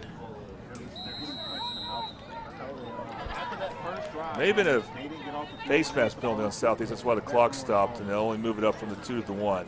Mahmoud. Lincoln King and Mahmoud. Just short. Good defense there from He was on the Southeast. ground. Not letting Jaheim advance any further than right in front of the goal line there. And it will be, that was a face mask that should now be new set it down, so it should be 2nd down now. They're going to call it 3rd down, though. Correction, 2nd. So, it is 2nd down. Oh, here, by the way, another red zone opportunity for Midwest City. Sovereign Bank red zone coming up here. Any chance, Tom, Lincoln King might look to keep it? No. Not this time. And again, Southeast defense has really stiffened up. It's going to force a 3rd and goal here. It's pretty good defense. Hardy. Josiah Hardy, I was about to say, he made a good move and shed his blocker, got back there and got him for a stop, but it's still going to be 3rd and close. And now the clock is running, and so You know, Midwest City will try this 2 more times. They're certainly going to go for it here if they don't get it on this play. King will keep it here, Tom. Yeah, there he that's goes. what I was talking about. He'll keep it and score. At some point, you have to think that that's what they're going to do. That's a touchdown, Midwest City. Lincoln King with a touchdown run as he was now playing, I guess you could call it set quarterback or wildcat quarterback, whatever you want to call it. Lincoln King scores, and it's now 26-0. Midwest City leads Southeast. My favorite shortstop or outfielder, wherever he He's wants to definitely not play. a shortstop. He's left-handed, so left-handers usually don't play shortstop. That'd be interesting to see, though. Oh, bad snap. True got a kick off, but it's good. And not the best snap, but he made the kick. It's now 27-0. Bombers Receive lead the 20 left in the Spartans. second. You are Midwest watching City OC Bomber 27. football on the Oklahoma Sports Network.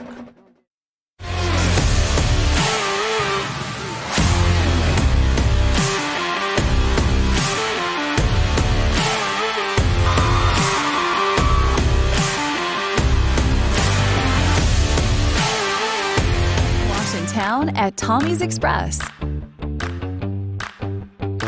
You'll love our open and bright tunnels, easy loading flat belt conveyor, unlimited membership, and free vacuums and mat washers.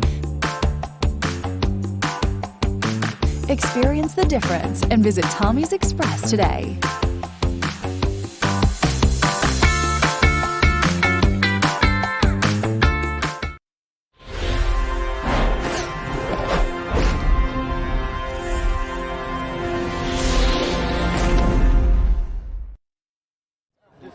Welcome back to Midwest City Bomber football on the Oklahoma Sports Network.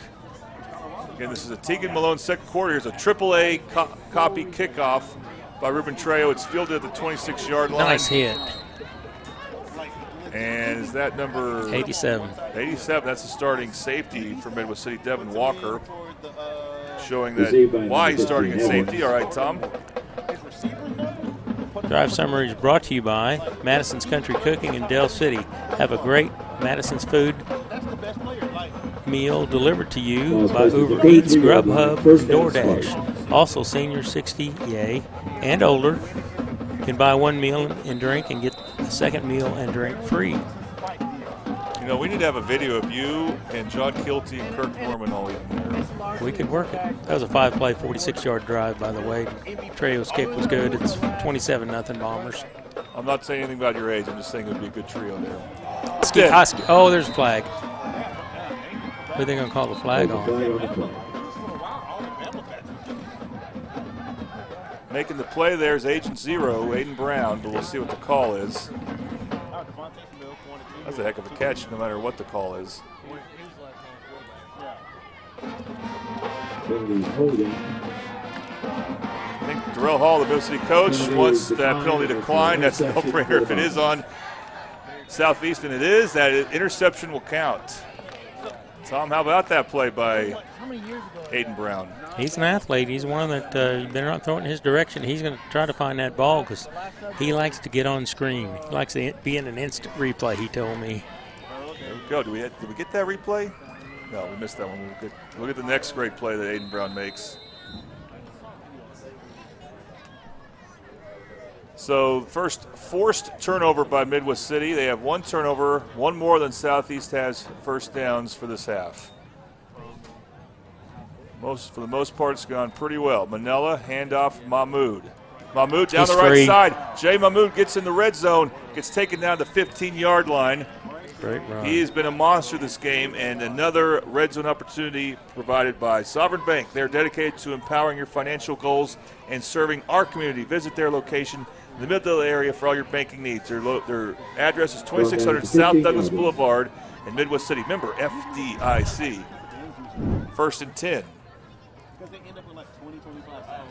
At the 15, here's Manella taking his time. Clock was under 2 minutes, but plenty of time for Midwest City to get their fifth touchdown. That's what they're going for here. Manella fakes the handoff. Oh, good play. Threw a pass low that was almost, well, not maybe almost picked, but making a good play out there was the Southeast defender. Yeah, I think if it was a better pass, he might have got that, and he had a lot of ground in front of him. I think that was Braden Brown for the Spartans. That was dangerous. 2nd and 10. The clock does stop at 1:39. But, you know, Tom, I'm glad that Middle City is still trying to throw the ball some. Dude, they got to get out of this half. 2nd and 10. And Mahmoud will get stood up at the 15-yard line, forcing a 3rd down. Number 20 for Southeast made the play. That's Josiah Hardy. And it'll be 3rd and 10. Let's see what we can get it to JoJo. It is a passing situation, you would think.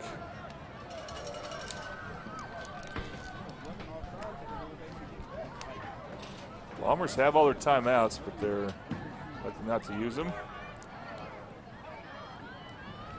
Manella throws it short right, and he's caught it on his knees. That's Lincoln King.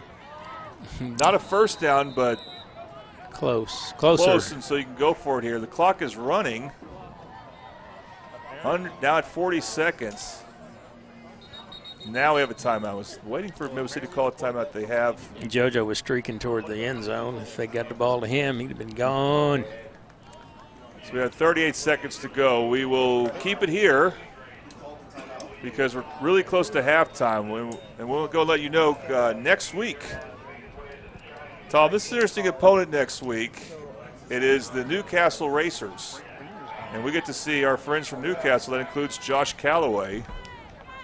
Yes. Love Josh Calloway. Good guy. Yep, great announcer for Midwest City. But more importantly for the Bombers, this is a team in Newcastle that has really gone up and up the last 2 years in 4A. Now they're moving up into 5A.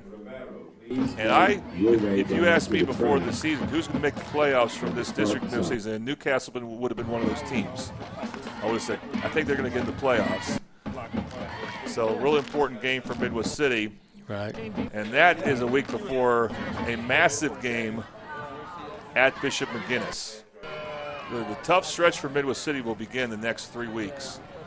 Newcastle, McGuinness, and Lawton MacArthur, who after a tough week 0 loss to Elgin has looked really good. And they have the week off this week. And that's going to happen. Some of these teams in this district are going to have a week off because there's only 7 teams. Right. Bombers going, we can't call it a heavy package because we have Fenric Wren in. And Grisby is in on offense as a lead blocker. You'll have to ask Coach Hall what they call this package, Tom, with Lincoln King receiving the snap. Well, if it had another big guy in there, you could have called it the Bubba package, but I think they're going to change the clock to 47 seconds, so gives Midwest City a little bit more to work with. They have 1 timeout called. They got 2 left, so clock shouldn't be an issue, but with 47 seconds, maybe they don't have to hurry quite as much if they don't score here. King. Keep it. We'll keep it right up Touchdown. the middle and score again. Another touchdown for Lincoln King. Number 2. See if we can get that replay for you, brought to you by Triple Elite. Screen printing, Triple Elite, find world-class design, hot new styles. They have been a tried and true sponsor for us for several years for Mid-Del football. That applies to Carl Albert and Del City as well. Triple Elite screen printing. And Tom, we're seeing why they use this because Lincoln King is definitely a threat to keep the ball and do something. Oh, right. And they're offside, so it should have been a. There's an offside. It's 33-0 the score here. Under different circumstances, Tom, you might think about going for 2. But I'm going to predict they will not because it's a comfortable score for them. They may apply the penalty to the kickoff. No, they're not going. They're going to take the yardage, but still attempt an extra point. Let's see what Trejo can do this time. 1 yard in is Trejo. Hayden Parent, by the way, is the holder. And I think there's another penalty. I think it's going to be on Southeast, and it'll be declined because the extra point was good. Your score is 34-0. Midwest City leads Southeast. Again, we'll go and keep it here. 43.5 seconds left in the second quarter. We're going to look to show you some Bombers halftime 34, scores Spartans 0. soon.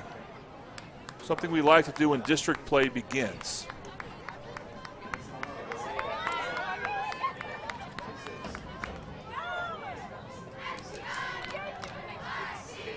Yeah, they're cussing and discussing something down there. Everybody's ready for the kickoff, but all the officials. I thought you were picking up on something from our crowd mic. No, I was watching Okay, the white hat and a couple of the other officials. And you could read their lips and tell that they were cussing some. Cool. Well, I don't know. They were just, you know what I'm saying, discussing. Well, anyway, here we have a AAA copy kickoff for all your printing needs. Go to AAA Copy. They're located 709 South Air Depot, Midwest City. They're your one-stop print shop. They got fan heads, T-shirts, buttons. Come check out their inventory. AAA Copy. That is led by Felix Fuentes' grandmother. Oh, ball gets to the ground. And that's like a long onside kick there. Southeast has to follow it at the 35-yard line. All right, Tom? We've got 43 ticks left on the clock. That was a 5-play, 36-yard drive. King made a 7-yard run. Trejo made the kick. It's 34-0.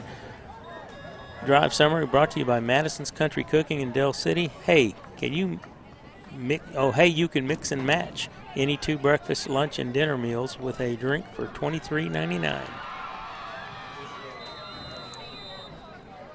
So if you're watching Moose City football, or if you've noticed this game so far, the headline would have to be Jaheim Mahmood and the offensive line. And the way to counter Jaheim Mahmood, if the teams overlook him or look to him too much, is you have a handoff here to tie ball that's going to go nowhere. Agent Zero amongst other players. Andrew Reeves has had a good game, good first half. But that package with Lincoln King as the quarterback, that's a way to give teams something else to think about besides without having to pass the ball. Southeast will be content to run out this clock, so we're under 20 seconds now. I don't think they have to run another play, but we'll see. Maybe they have to run one. Well, now at 5 seconds. Yep, they will run one more play. Good Keep run. on the right side for Woods. Not one of his best runs, but time expires. It's not going to really help him much because we are now at halftime. And that's the end of the first Your half of score, play. Midwest City 34, Southeast 0. Coming up, we'll have the halftime band for you. We're going to play a quick break here. You're watching Moose City Bomber football on the Oklahoma Sports Network.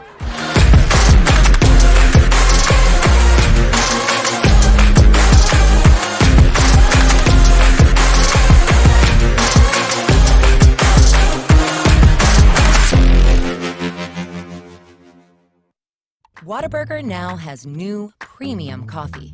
That means a brand new taste with new flavors. And it's coming in hot and iced cold. New hot and iced coffee from Whataburger, just like you like it. For the first time ever, Whataburger has iced coffee. So hey, get vanilla iced coffee with breakfast, caramel iced coffee with a snack. And for dinner, how about mocha iced coffee? Or just get plain. Nothing wrong with a classic. New iced coffee from Whataburger, just like you like it.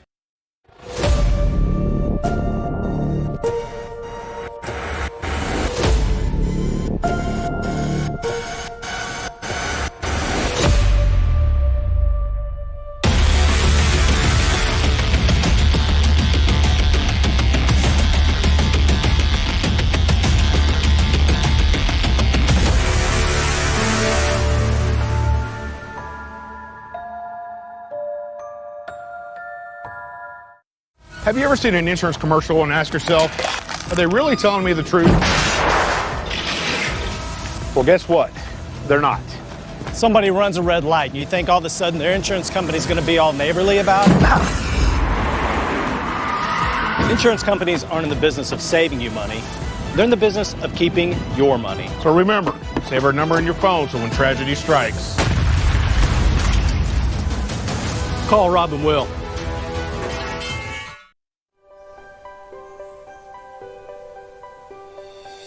If you've lived in Oklahoma long enough, you'll know that we get extreme weather. With that extreme weather comes hail damage to your roof and an insurance claim. When that happens, there's not a better company to deal with on your insurance claim than Cantrell Roofing and Construction. Since 1987, Cantrell Roofing and Construction has proven to be the best in the business, and always remember, got hail? Call Cantrell.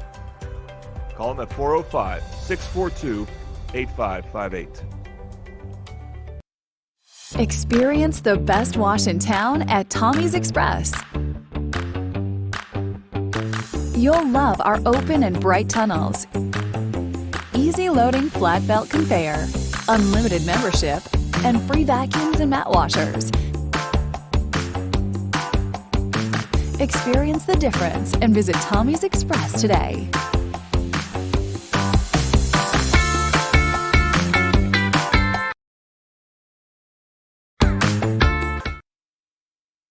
State Representative Max Wolfley. As a longtime Mid-Dell teacher, coach, and parent, I first ran for the legislature to ensure taxpayer dollars appropriated for education actually made it all the way to the classroom. That concern hasn't changed and seems even more important today. Thank you for giving me the privilege of serving the people of our district. Max Wolfley, looking out for educators, seniors, veterans, and all of us. Recorded in our kitchen after midnight. Can you tell?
Spartan fans, give it up for your Southeast High School Marching Band.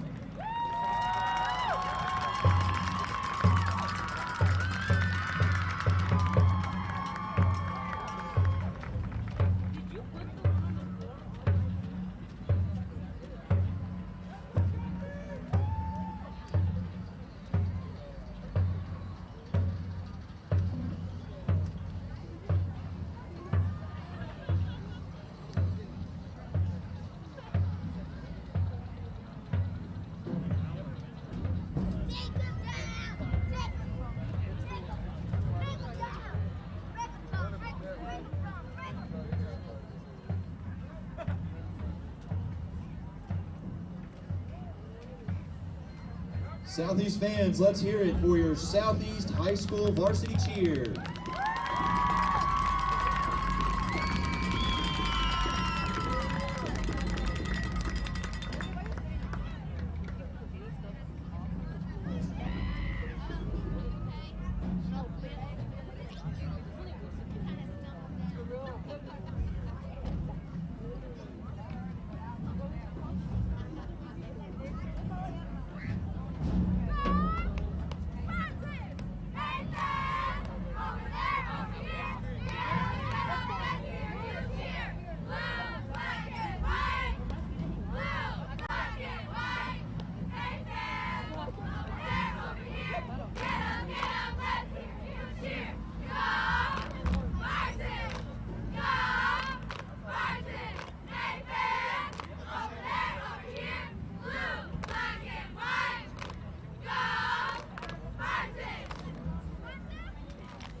Southeast High School varsity cheer.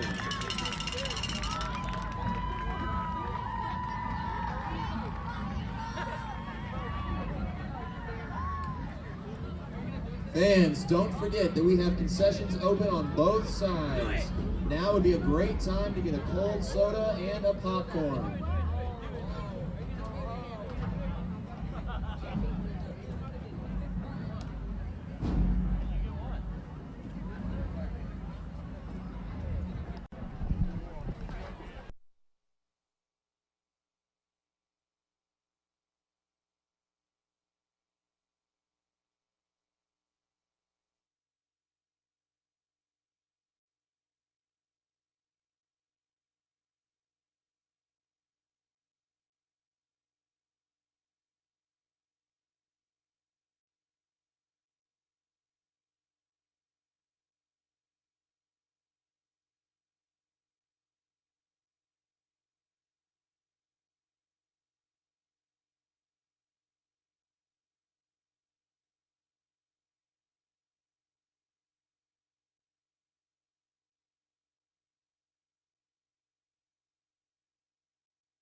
Whataburger's Buffalo Ranch Chicken Strip Sandwich is back.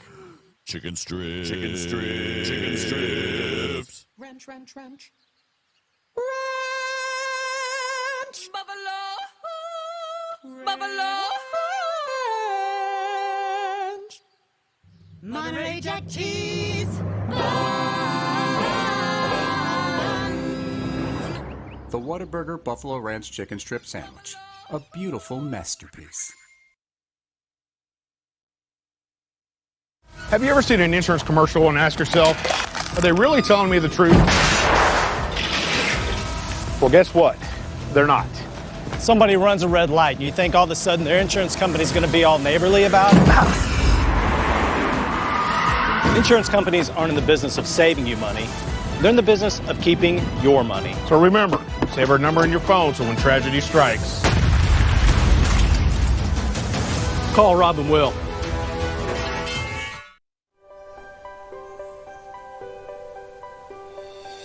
If you've lived in Oklahoma long enough, you'll know that we get extreme weather. With that extreme weather comes hail damage to your roof and an insurance claim. When that happens, there's not a better company to deal with on your insurance claim than Cantrell Roofing and Construction. Since 1987, Cantrell Roofing and Construction has proven to be the best in the business, and always remember, got hail? Call Cantrell. Call them at 405-642-8558. Experience the best wash in town at Tommy's Express. You'll love our open and bright tunnels, easy loading flat belt conveyor, unlimited membership, and free vacuums and mat washers. Experience the difference and visit Tommy's Express today.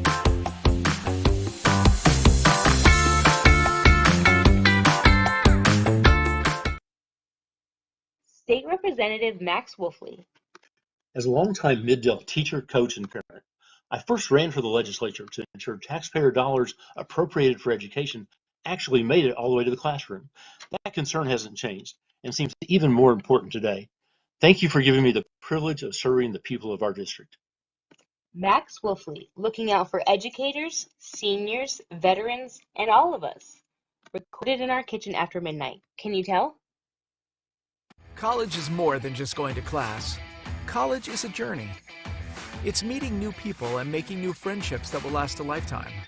It's learning from professors who care about you and your success. And finding out it can be really fun and rewarding. It's discovering that thing you want to do for the rest of your life.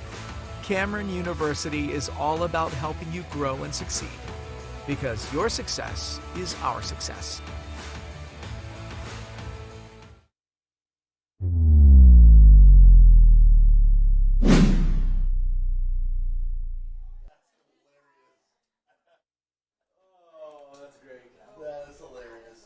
Quick play.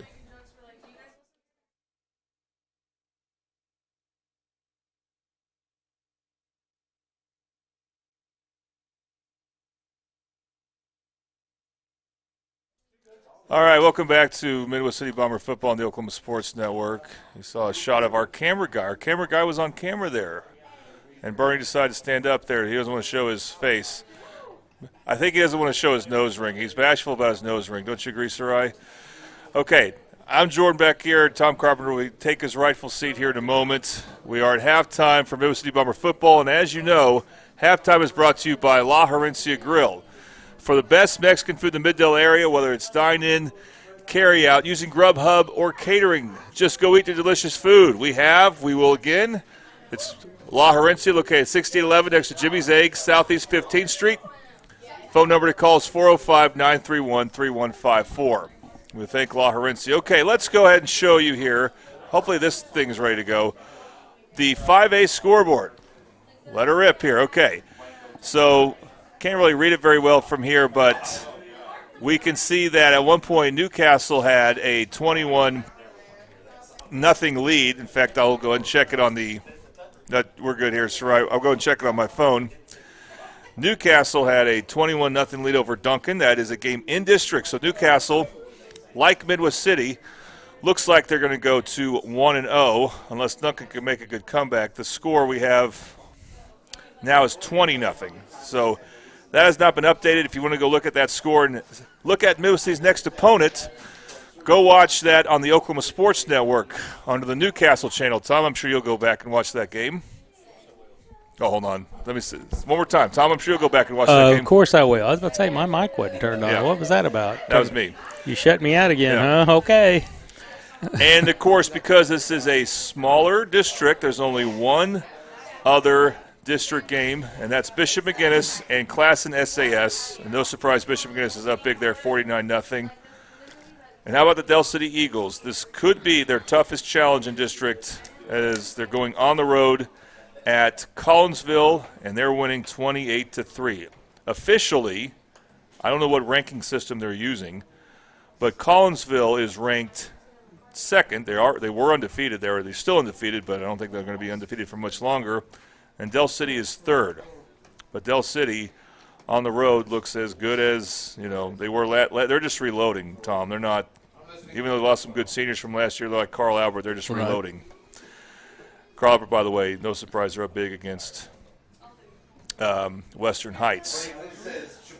Close game going on the Oklahoma Sports Network. Lawton at Noble. So you might want to check the Lawton High channel because Lawton High is being in 5A now, and we'll be interested to see which teams make the playoffs from the other West Side district, which includes Carl Albert, Noble, and El Reno, along with Guthrie. All right, well, let's talk more about this game. Midwest City up, Tom, 34-0, and you can even take the PC West game into account. You'd have to say that this is the best half that Midwest City's had, first half had anyway. Right, but like my keys to the game, one of the things I talked about was a hard count to draw the Bombers off sides, and they did it a few times, and then we turned around and did it back to them, which helped out immensely in the field territory we were at the time. Well, you can really focus in on an early mistake that just seems to set you behind, and that was the case for Midwest City last week when Roman Manella just basically dropped the ball and fumbled it in the first play from scrimmage, and Del City was off and running after that. Well, in this game, it was an offsides on Southeast when Midwest City had the ball first on a 4th and 5. Midwest City was going to punt, and Southeast committed an offsides penalty on a 4th and 5 when Midwest City was going to punt. Just you rarely see that, and it was just a backbreaker for the Spartans, and Midwest City has not punted since. They've never actually officially punted this game. They've scored every time they've had the ball but once. They've made 4 out of 5 extra points. Jaheim Mahmoud is unstoppable. Now, what we'll be interested to see, Tom, is in the second half, what happens now with will he get as many handoffs? You would think not as many, but their backup running back, Christian Chudy, is out. Bad game for him to miss. This would be a good chance for him to really get some reps. So, anything you expect to see from Midwest City on offense this half? I'm hoping for a little more JoJo, a little more Lincoln King, because they've got the wheels, and jet sweeps would be my play of choice for those guys because they get some speed going. There's no stopping them. Well, what's been a new wrinkle for Midwest City, Tom, is again, you have to ask Coach Hall what he calls it, but it's either some type of heavy package, wildcat package with Lincoln King, who was the backup quarterback last year, taking the snaps, and he scored 2 touchdowns. And it's a way to help out Jaheim because, defenses are going to keep keying on him. And when you can run an option read play with your quarterback, not something really Roman Manella is going to do much, but Lincoln King can do it, and it can be very effective. And that's how they got to their last 2 touchdowns. Right. I was pretty impressed with that because I thought, you're going to the well too many times, people are going to catch on, and they're going to just, stack the line where they stop Mahmoud every time. But if we've got a different option and a different wrinkle, like he called it, I like that. That's something we're going to need to do. Now, if we can just work on our passing game, we've had some guys come open, and they've not been in sync. Manel's just throwing the ball a little too far, maybe a little too high. I'm not sure if he's worried about a pick or what, but he needs to bring it down and get in sync with his receivers. Absolutely, Tom. But the thing is, usually you do not see a whole lot of passing in the second half when you're up by a lot. But we'll see if they still mix some in. I don't think there's anything wrong with mixing some in, especially early in the third quarter. Yeah, and it's not like we're trying to run up the score. It's nothing like that. We need to get them in shape for the rest of the district. Okay, so we're getting ready to start the third quarter. Let's go ahead and pull up our crowd mic. Well, we'll need to make sure it's on here in a second. And let's go ahead and show you the picture of the field here as both teams are getting ready for the third quarter, which is going to be brought to you by Valera Physical Therapy.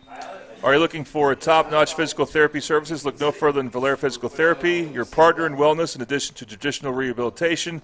Their dedicated team offers a range of specialized services, including preventive screening, pre-op programs to enhance post-op healing, and tailored personal training to get you fit for life. The address is 7005 Southeast 15th Street, suite number 200.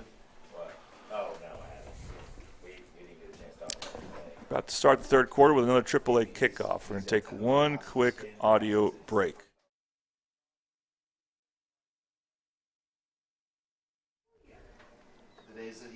Okay. Again, we love AAA copy kickoff. And they have been busy. They're our busiest sponsor as far as on-air mentions because they picked the kickoff sponsor, and it's a great one. For all your printing needs, your one-stop print shop, fan heads, T-shirts, buttons. Come get your prints today at AAA, 709 South Air Depot in Midwest City. You and I are going to have a talk with him. Yeah.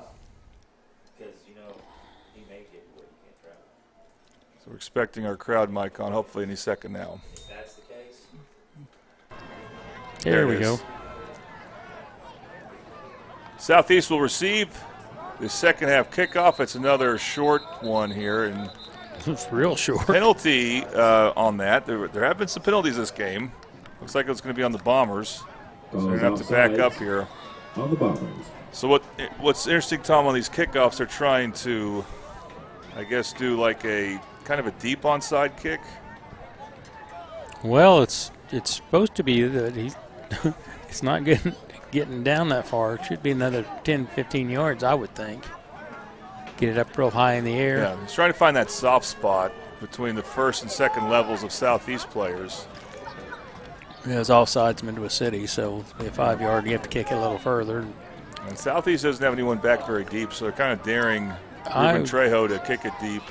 See if he can kick it over their head. Yeah, I just scooted across the ground. Try to bounce it down the road like skipping rock. There he goes. Put some more force into it. That ball's fielded at the 26. It's going to be returned.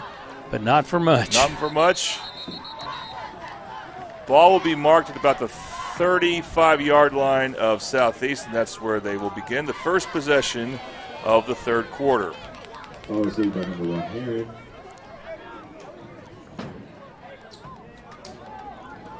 Heron with the return. He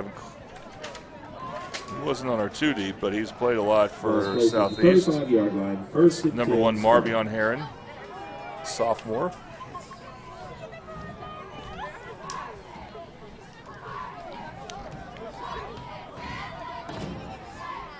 Midwest City looking for, I don't know how many consecutive years, Tom, it's been. I meant to do the research when the last time they lost their district opener. Nice pitch out there. And that is the aforementioned Heron with a pitch off, and he gains about a yard.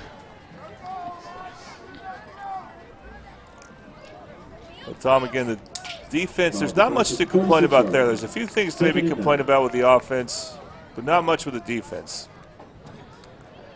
No, they've been doing pretty steady. And they have not. I don't think they've had a penalty yet. Yeah, we jumped off sides a time or two. That's okay. At the very, very first series, I believe. I know we had on the very first series we had 2 offensive penalties. Woods to keep it, and he just can't get any forward not progress going, but forward momentum going.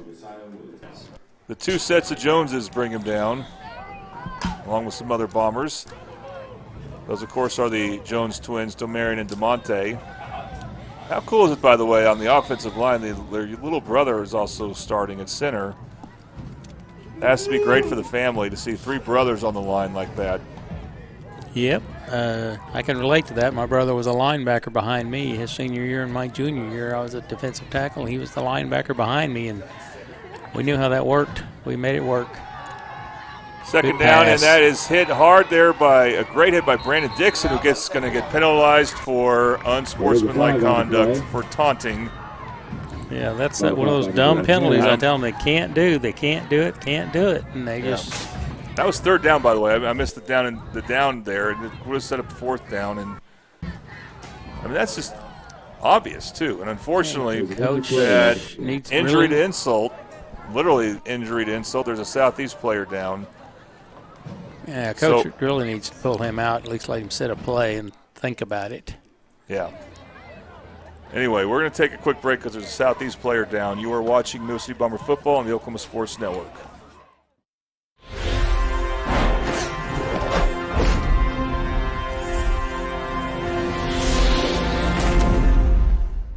Whataburger's Buffalo Ranch Chicken Strip Sandwich is back. Chicken strips. Chicken strips. Chicken strips. Ranch. Ranch.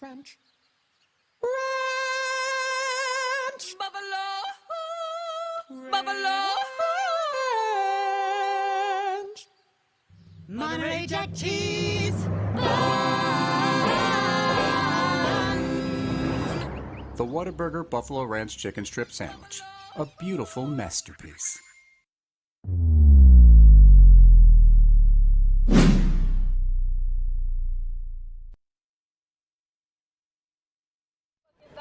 Welcome back to Middle City Bomber football on the Oklahoma Sports Network. Adrian Vargas was the one injured for Southeast. He was able to get off on his own, get to the sideline on his own strength, replaced by Jack Carter. And this is the best field position Southeast has had. This is their first down. They have it at the Midwest City 44 or 46, thanks to a really bad penalty by Brandon Dixon.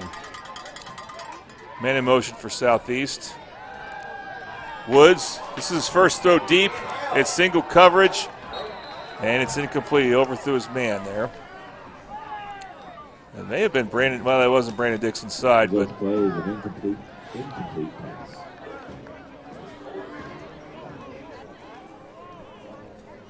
So on the coverage there for Midwest City, that was Dustin Anderson who, oh, there he is. He didn't start this game, but he had good coverage there.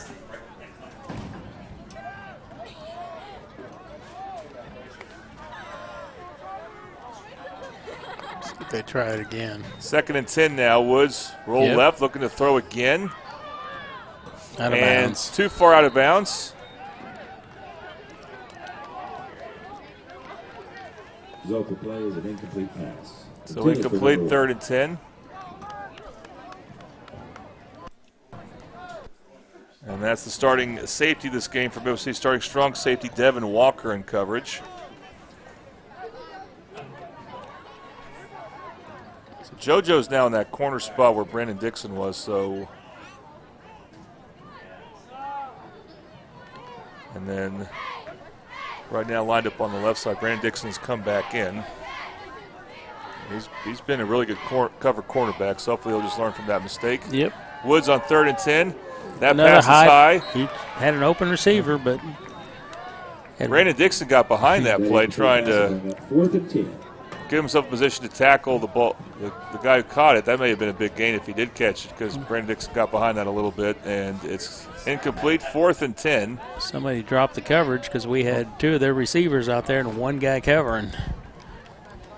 Yeah, it could have been a big play. Well, this is the first time Southeast has had the ball in Middle City territory, and so they're going to go ahead and go for it on 4th and 10.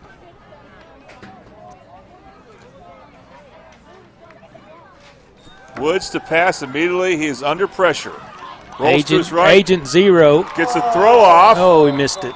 And almost caught. That was almost a great play there by Woods. And Quaylen Pinnon, the former Bomber, almost with the fourth down catch, but it's incomplete. He couldn't put that in a better spot. Midwest City will take over on downs. Well, Quaylen Pinnon, he was a defensive back last year for Midwest City, but of course with him being a senior now and a really good player, he's going to play both sides for Southeast as he stays on the field at cornerback. And Tom, you're about to mention Aiden Brown was forcing a difficult pass that was still almost caught, but the Bombers have not given up a first down yet on an actual play. It was just a penalty. That's all they've given up. And now here's the first offensive series this half for Midwest City, up 34-0. Handoff, it's Shaheem Mahmoud, and Mahmoud, he is gone. He's going to be untouched, to the going house. 54 yards, touchdown, Midwest City. And you're going to see the AAA instant replay here, Tom. And, Tom, the amazing thing is just the blocking up the middle. Yeah, you can see that. I'm telling you, I'm looking at Jones boys for my player of the game right now. I'm telling you, they're working both ways and both sides of the ball. And are you talking about the Twins or all three of them? All three of them. All three? Okay, good. I like that. That's a Triple Elite screen printing instant replay. Triple Elite, find world-class design, hot new styles at Triple Elite Screen Printing. Extra point for Ruben Trejo to make it 41-0. Good snap, good hold, good kick. It is a good kick and a good game, great game for Shaheem Mahmoud and the Midwest City offensive line. You're watching Midwest City Bomber football on the Oklahoma Sports Network.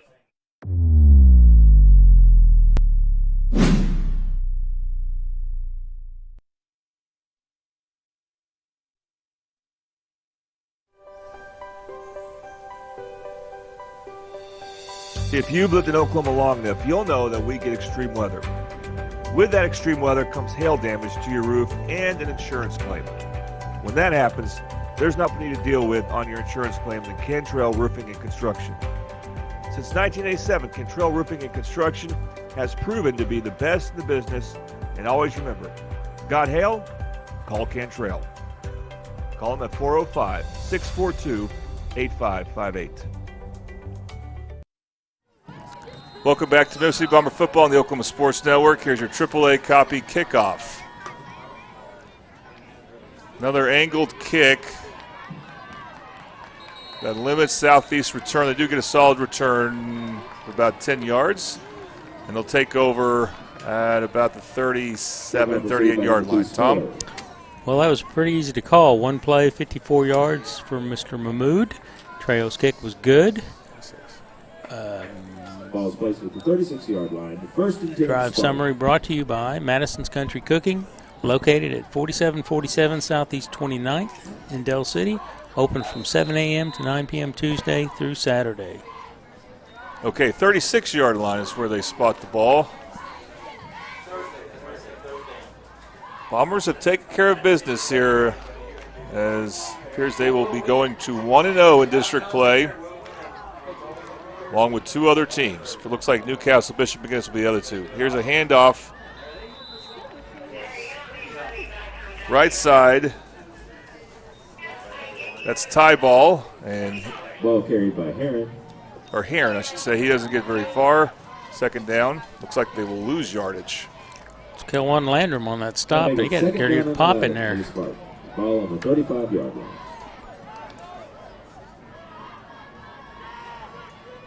So they lost a yard, 2nd and 11 here.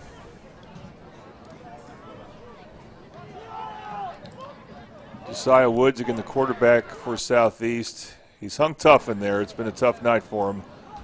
He pitches it out. That's Heron. And Heron, with some momentum, gets one of the best runs for Southeast there. A gain of about, net gain of about 7 on the play. It's like 8 yards, so it's going to set up a 3rd and 3. Ball is placed at the 43-yard line. 3rd down and 3. That was just good misdirection there from Southeast. And that will set up a 3rd and short. So one of their better 3rd down opportunities. We'll see if Midwest City's defense can stiffen up like they have The entire game on third down, they've been tremendous. Woods, handoff, and no good on the first down attempt for Southeast. Jarrell Chambray, or as I like to call him, bowling ball. He will not be moved. He may be short in stature, but he is strong. I like both of their regular nose guards are in right now. Chambray and Brody Maddox. Yep. And they plug up that hole. Yeah, Brody Maddox has had a good game. Yes, he has. That's going to set up a 4th down and 4. Southeast will go for it again. Woods under some pressure, throws it high and incomplete. The pass. That was up for grabs. Yeah, the pass was intended for Carlton Evans. Too high. If he caught it, he would not have gone anywhere. There were several Bombers ready to lay the wood on him, including Felix Fuentes. It will be a turnover on downs, and Midwest City will have the ball. 7:11 to go. Now for Midwest City, Tom, just don't get anyone hurt. Right. Looks like we're putting in some of the other, not the non-starters, but some of them that some of the second string, whatever you want to call them, backup guys that need to get some more time in. Darwan Davis right there dropped some of his wardrobe, but he picked it back up. Handoff. This is Grant. First handoff for him. Tommy gets inside the 40. Number 20. Well, they had Josiah Johnson as a backup running back, but I think with the game being a blowout right now, you don't want Josiah to get banged up too much. Right. You need to get him some rest. Yeah. So Justin Grant, who's played receiver for Midwest City for much of the last 2 years, is now in a running back. He's gotten a little thicker. I think he's been in the weight room, so. And he gets the handoff here, and he runs with energy, gets inside the 40, close to 35.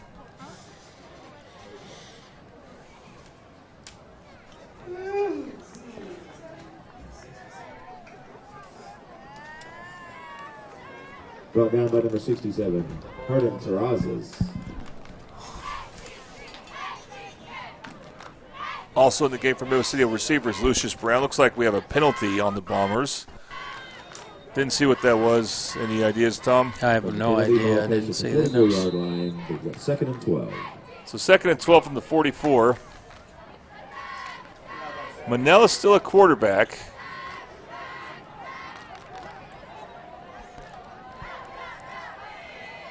Handoff to Grant again, and this time he will get met at the line of scrimmage and go backwards. Good play for Southeast. That's Bonilla. Antonio Bonilla. There's a contact made by number 14, Bonilla. Falls at the 45 yards. So it'll be 3rd down. No gain there. 3rd and 13. Actually lost a yard. So 3rd and 13 is now.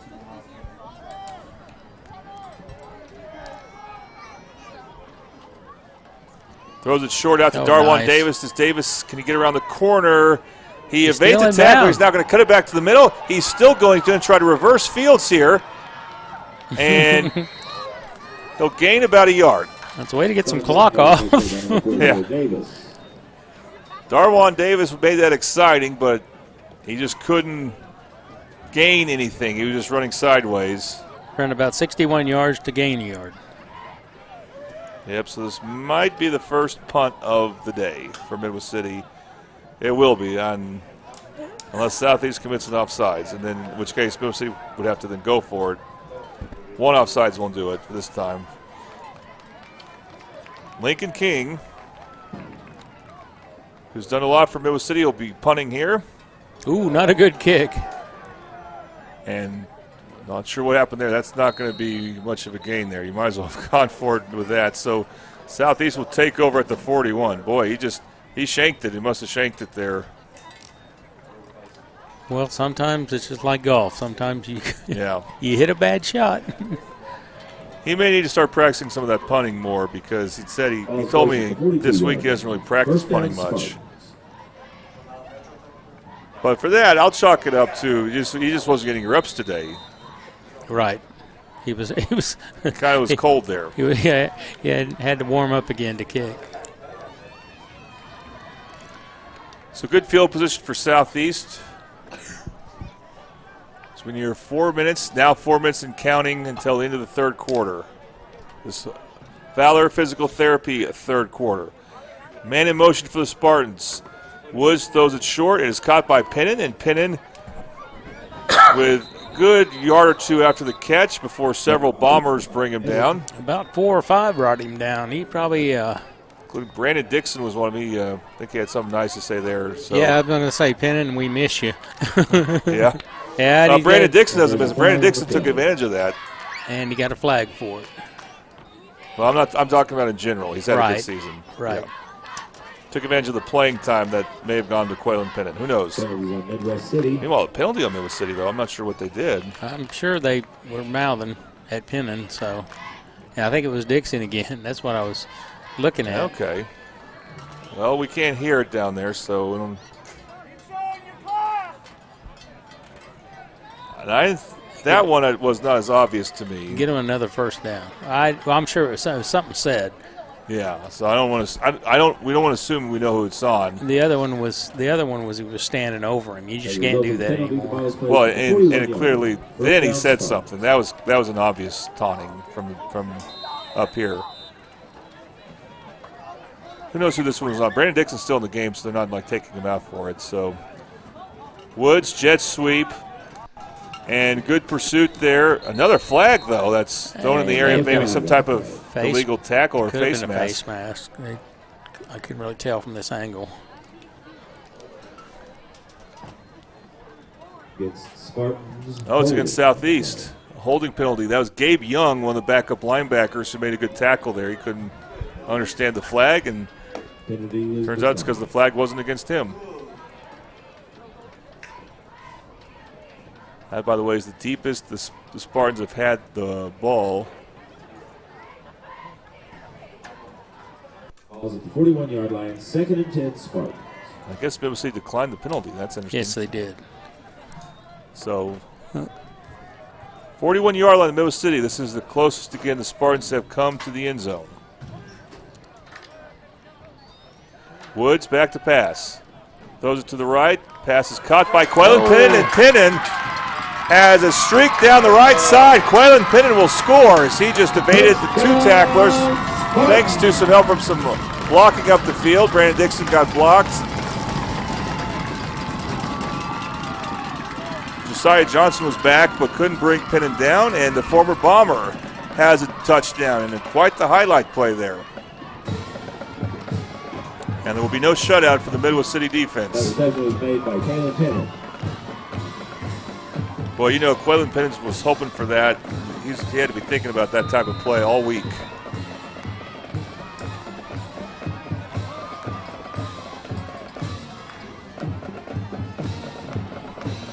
Extra point attempt. Yeah, that is a good kicker. He had some leg on that one. 3:06 left in the third. The Bombers 41 and your Southeast. That kick is good. On the board with 7. Kick, I believe that was made by. No, I got the wrong name there. Anyway, we're going to take a quick break. You're watching Midwest City Bomber football on the Oklahoma Sports Network.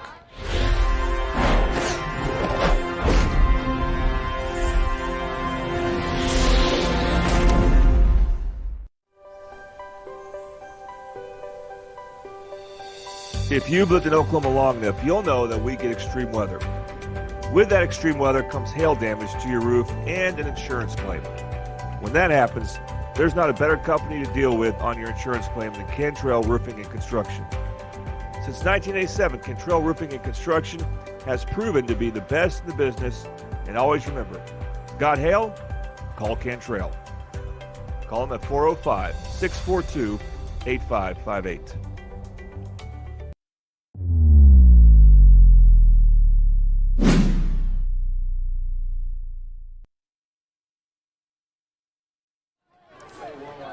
And welcome back to Midwest City Bomber football on the Oklahoma Sports Network. Here's a AAA kickoff coming your way.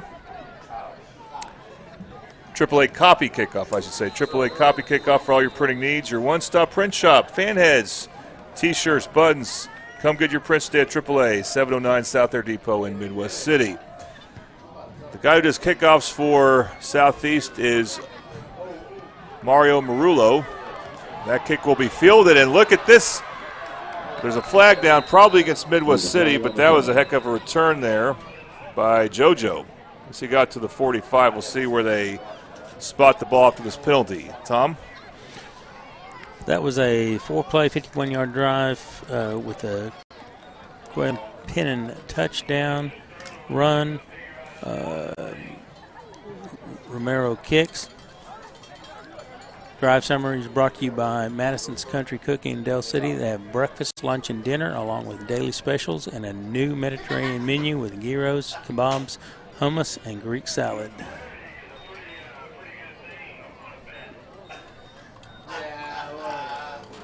Well, Tom, that was a heck of a play by Quaylen Pennon, and he made that against starting defenders for Midwest City. Right, and I thought they were going to knock him out of bounds, but yeah. So the ball will be at the 32-yard line.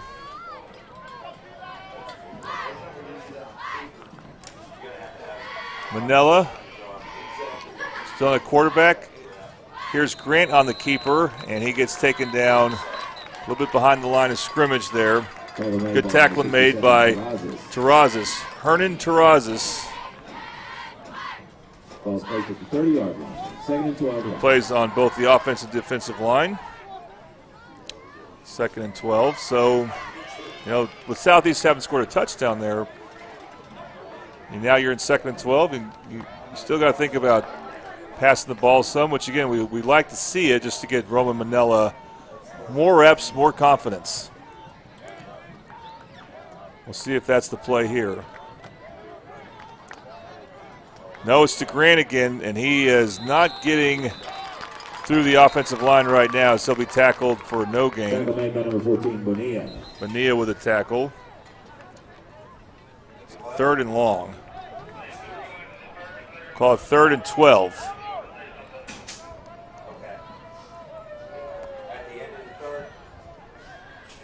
Nearing the minute-and-a-half mark to go in the 3rd quarter.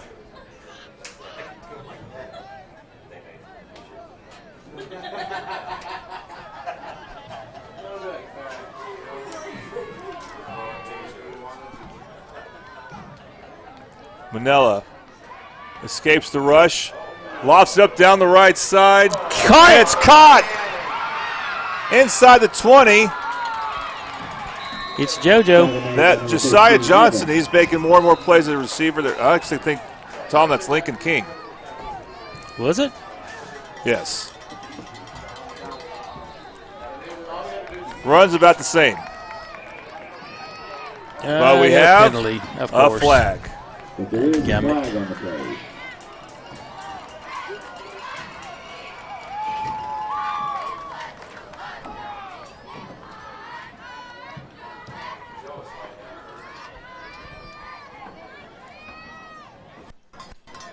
Definitely appears this is on Midwest City as we're all going back. No motion for what it is. The guess would be holding.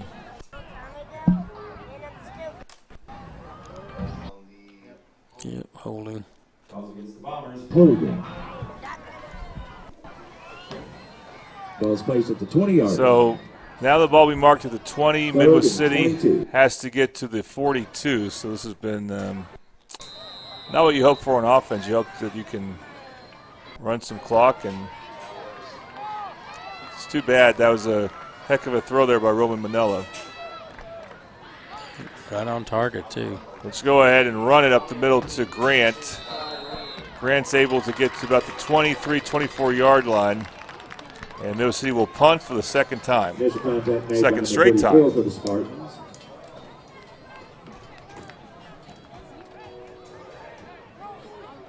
Ball's at the 24-yard line. 4th and 18.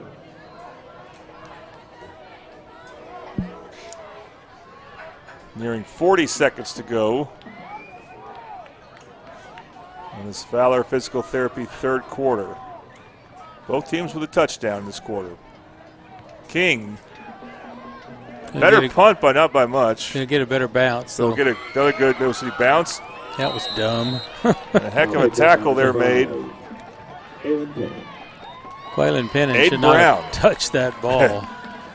Well, Aiden Brown looked to have his chance at Quaylen, his old teammate from last year, and made a very thunderous tackle there. 26 seconds to go, and ball be marked at the 50. So it's not in Southeast territory, it's not in Midwest City territory, it's right between them. It's on the border.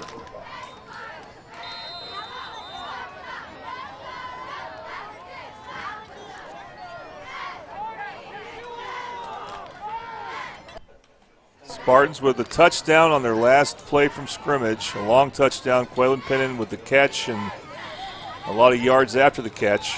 Now some confusion as they sent in an offensive lineman and apparently he wasn't supposed to go in there.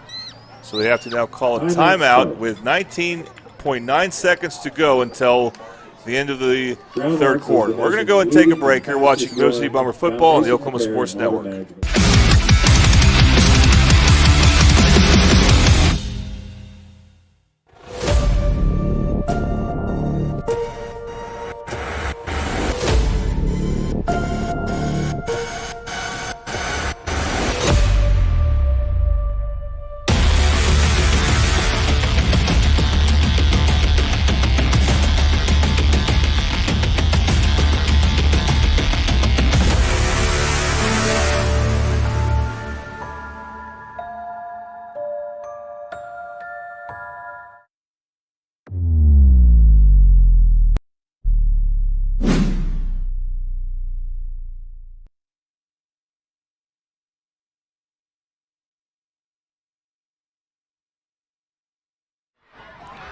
Welcome back to Middle City Bomber football on the Oklahoma Sports Network. Southeast now set up after that timeout. They have a 1st and 10. Woods throws it short. Pass is caught by Heron. Good close by 33. And Heron will be closed out there, like Tom said, by Gabe Young, who's a linebacker. I mean, he closed on that. Just the timing was perfect. Good play by Gabe, and that will end the third quarter. We head to the fourth quarter.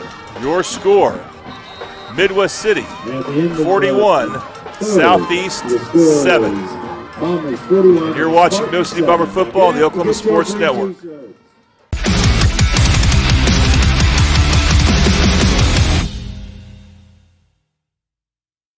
State Representative Max Wolfley. As a longtime Mid-Del teacher, coach, and parent, I first ran for the legislature to ensure taxpayer dollars appropriated for education actually made it all the way to the classroom. That concern hasn't changed and seems even more important today. Thank you for giving me the privilege of serving the people of our district. Max Wolfley, looking out for educators, seniors, veterans, and all of us. Recorded in our kitchen after midnight. Can you tell?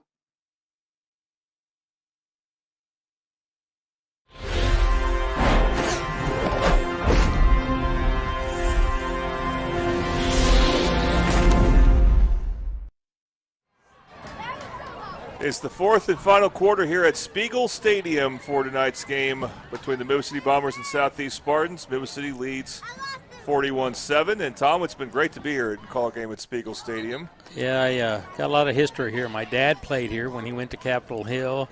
Me and my brothers played here for the Bombers. We played U.S. Grant here a few times.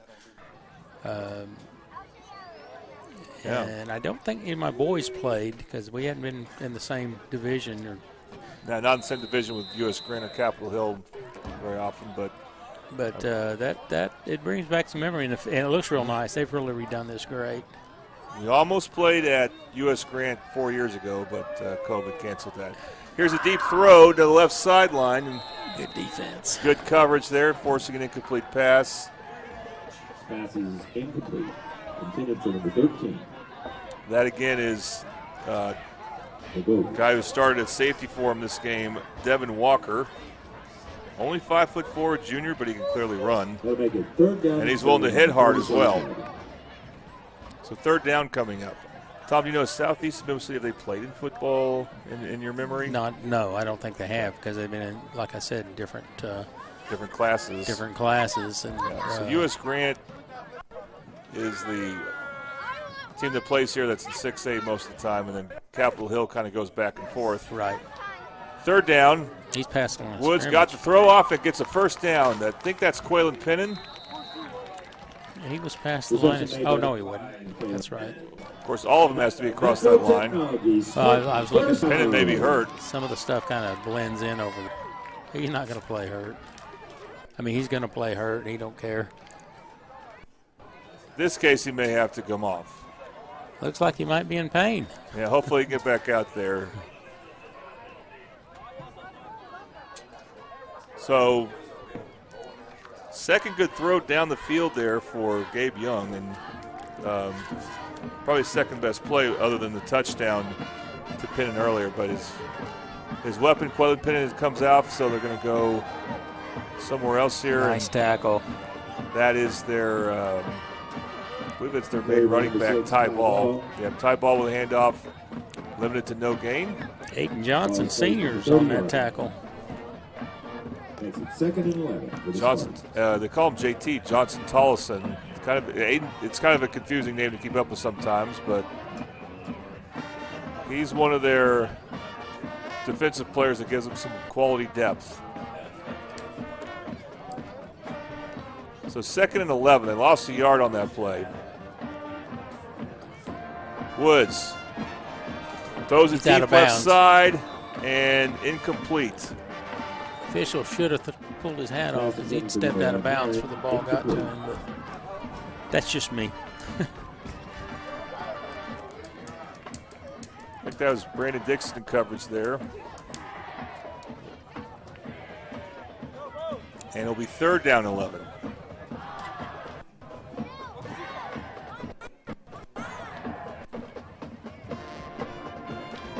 Actually, Tom, the first time I ever broadcasted football games was here at Spiegel.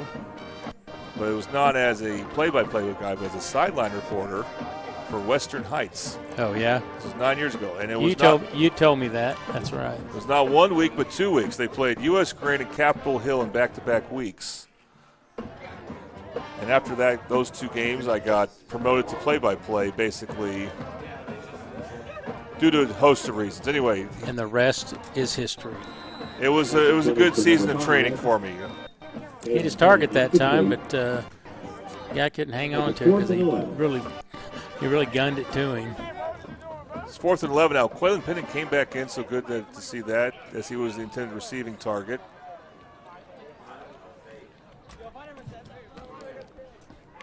And I think they took Woods out, so they're not going to go for it here. You can tell he's kick.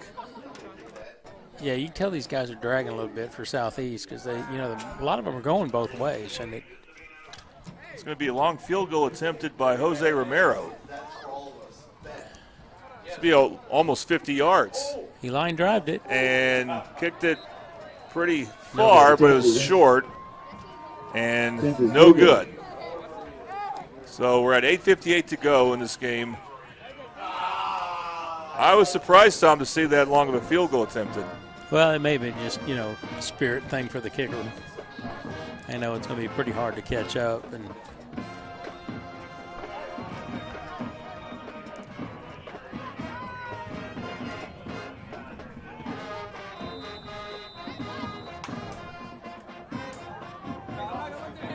so Bombers will take over here. They still have Roman Manella quarterback. As long as he keeps handing off, no real risk for an injury. And he hands it off here. And I think that's Walker, the safety, who's now in as the 3rd running back. No, it's not Walker because he's a receiver. Joseph Mosley. Number 27. So we haven't not a name we've mentioned before this season. But I was like, where did he Joseph come from? Mosley is a junior, 5'9". Listed in the roster as a receiver, defensive back. Of course, Bombers are playing without their second-string running back, Christian Schutte. So they have to look to some other places, and now they're looking towards Mr. Mosley as he gained about a yard there. So running some clock, and we've got 22 seconds on the shot clock, so we should be doing pretty good about getting the time off pretty quick as long as we make our first down. Obviously, it's not the same for Middle City running the ball without Jaheim Mahmood, but it's also it's not the starting offensive line in right now. Good run. Mosley with a good hesitation there. Falls down to the 35, will be marked at the 34-yard line, so about a 3-yard gain, and it will be 3rd down and 6. Brings up 3rd down and 6 with the ball on the 34-yard line. Josiah Hardy got the tackle for Southeast. Clock is running down to 7:20 to go. Midwest City will go to 1-0 in district play. If I had to guess, the last year they didn't start out that way, Tom, I would guess 2012. Coach Hall's first year, they didn't make the playoffs that year, but right. I'll do some research on that. That sounds about right, though. So even though, since the Oklahoma Sports Network started broadcasting Midwest City games, they've normally have lost their season opener to different teams from different states. That's just the season opener. The district opener, they win. Yeah, I didn't mind those road trips. They weren't too bad. The Texas one was tough for me, the one in 2021. Well, I didn't have to drive, so it was okay right, for me. Of course. I had a good chauffeur. He didn't get us lost. I'm glad it worked out for you. That was great. Yeah. I mean, we were there in, McKinney, Texas? Well, the frustrating thing was we made that trip and we couldn't show the game. It was a regular season game, and we couldn't show it because, they decided not to be friendly to us. Right. About it. When I say show, I shouldn't say when I say show the game, we couldn't show video of the game. We had to do audio only. And then drive 4 hours back. Bad snap. This goes over Lincoln King's head. And they're going to did get he the ball fall at the 1? Yep. At that point, you want to try to take a safety. The Lincoln King falls in on the 1. Well, you don't want to forget about that, Tom. That could rear its ugly head any moment. Bad snaps on punts. Middle City has cleaned that up a lot since early last season, but it's still something that you got to think about. And now, could Southeast hope for anything better than this as far as where they take over? 1st and goal at the 1. 1st and goal at the 1-yard line. And again, you can look at the defensive line from Midwest City. They got some big boys up there, but not their starters, not the guys they rotate. So, be quite the test for these guys, these backups. I'm going to predict Josiah Woods will keep it on this play. Yeah, probably a good call. No, he hands it off, and it will be an 20. easy touchdown. That's Josiah Hardy with a touchdown for Southeast, but there is a flag. Amazing. And again, on a run play like that, unless there's a face mask or something, usually that penalty is on the offense. But we'll see, unless maybe someone was lined up off sides or.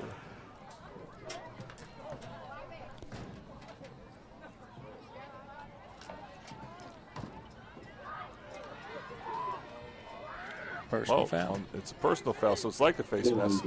So that should be a good touchdown there. And that will make the score 41-13. No idea what the personal foul would be there. Good for Southeast.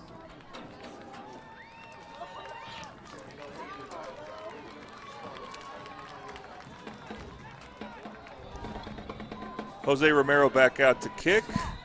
He attempted a long field goal that was missed. And now he needs to wait on a teammate to get over here, to get over to him for his teammates to set up the line for the extra point here. Ball's on the ground. And he couldn't get a clean hold there. He's going to try to do something. I don't know what he's trying to do with it. I thought he would throw it eventually. It gets brought down to the 25-yard line. So no extra point there, and the score will be 41-13, Bombers over Southeast. You're watching Mississippi Bomber football on the Oklahoma Sports Network.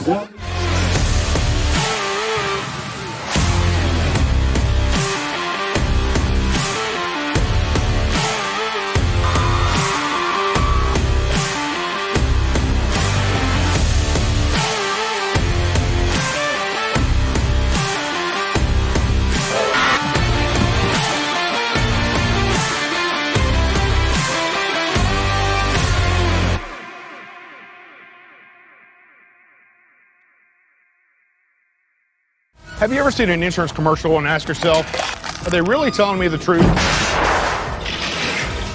Well, guess what? They're not. Somebody runs a red light, and you think all of a sudden their insurance company's going to be all neighborly about it? Insurance companies aren't in the business of saving you money. They're in the business of keeping your money. So remember, save our number in your phone so when tragedy strikes, call Rob and Will.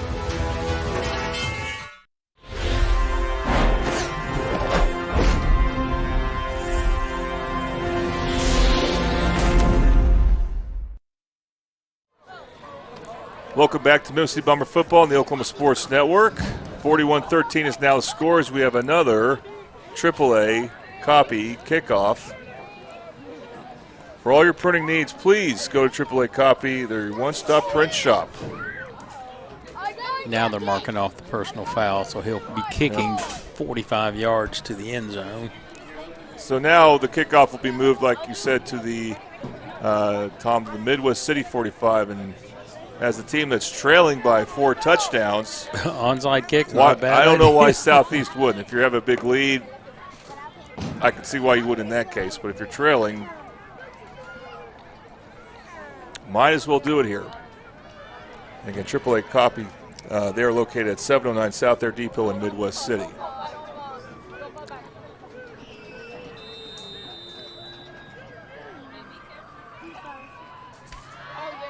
Looks like Romero will be doing the kicking. There he is. They do attempt an onside kick. It went past the first bomber attempting to get it, but then it goes out of bounds. Yeah, I don't think he touched it. But all right, Tom? That was a one-play, 1-yard drive. Hardy going over for the touchdown. Romero with the kick makes it 41-13 Bombers. Now, Tom, what do you guess when you go down and talk to Coach Hall? Is he going to be kind of disappointed that they're not finishing strong, even though you have a lot of reserves in? But he still holds them accountable. Yeah, I know, but that's something he'll discuss with them. That's not something he's really going to be upset about or want to say anything about. But I'm just glad he's getting these guys some experience. Yeah, I just remember we've had a lot of guys get hurt, and they need somebody to back them up if they get hurt. I just remember, I don't remember it was at Ardmore at Duncan, one of those two. He did not like how they finished the game, even though both those games Midwest City won handily. Talking about last year, so.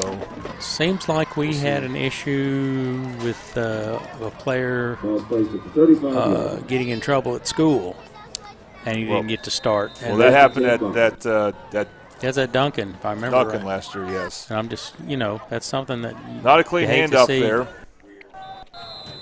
That was a weird-looking play. There's a rhythm to getting that handoff.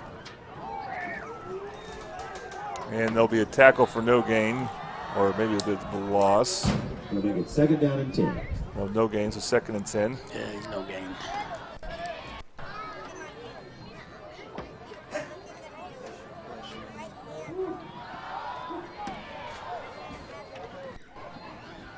Looks like Jalen Gardner is back as a running back for Midwest City, number 84. High snap. Now he has nice some run. running room. Nice run. Good job by Gardner there to get close to Midwest City first down. Brought down by number 10. By the way, new quarterback in for Midwest City, Stephen Carl. They're moving the sticks. First junior. down. He goes against the plays from the sideline.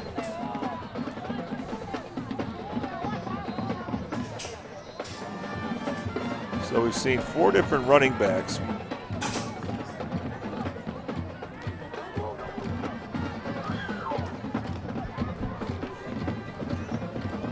It will be a first down, by the way, for Midwest City, so they can keep running the clock. Hand off again, another good run. First down. This little guy's looking good. This again is Jalen Gardner. And we have to confess, he actually has a hyphenated last name, but we don't have the rest of it on our roster. So. Gardner White.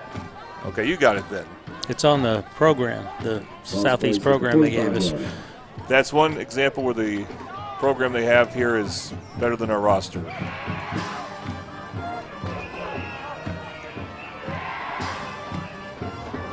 An example of the opposite is one of the Midwest City offensive linemen is listed as a freshman when he's actually a sophomore, but no big deal.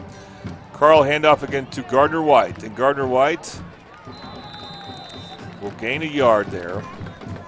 And keep that clock rolling.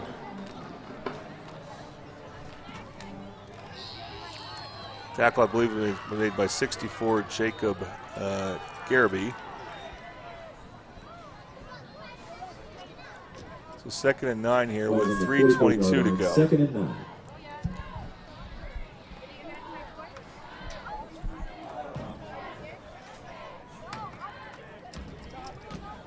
Carl gets the play in, of course. Those who can take their time here. And keeping it. I don't know if that was intended as a fake or intended as a handoff, but Carl will keep it. He's close. And he'll get close to the first down, close to the 35-yard line. So that's a good-looking run there by Carl, whether it was intentional or not. By the way, Del City leading Collinsville 54-3. Carl Albert beats Western Heights 64-0. 3rd down and 1 to go. And they will be ranked 1 and 2 next week. Sounds like deja vu all over again. In spite of a lot of seniors gone from both programs, they have reloaded quite nicely.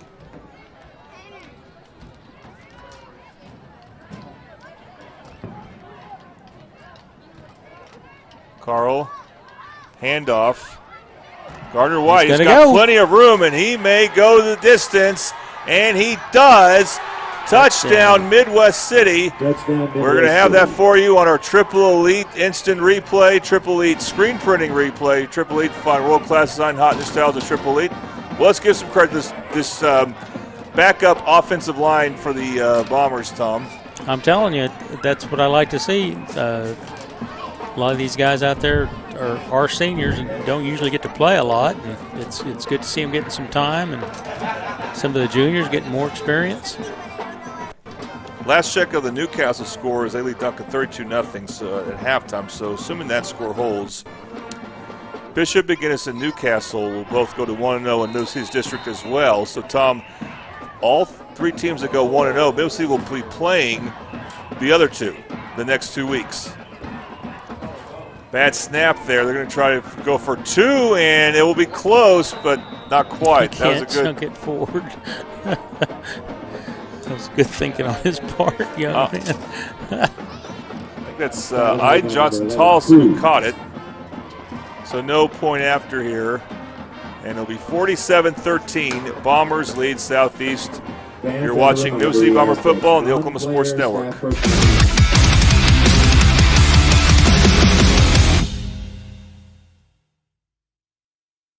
Whataburger now has new premium coffee. That means a brand new taste with new flavors.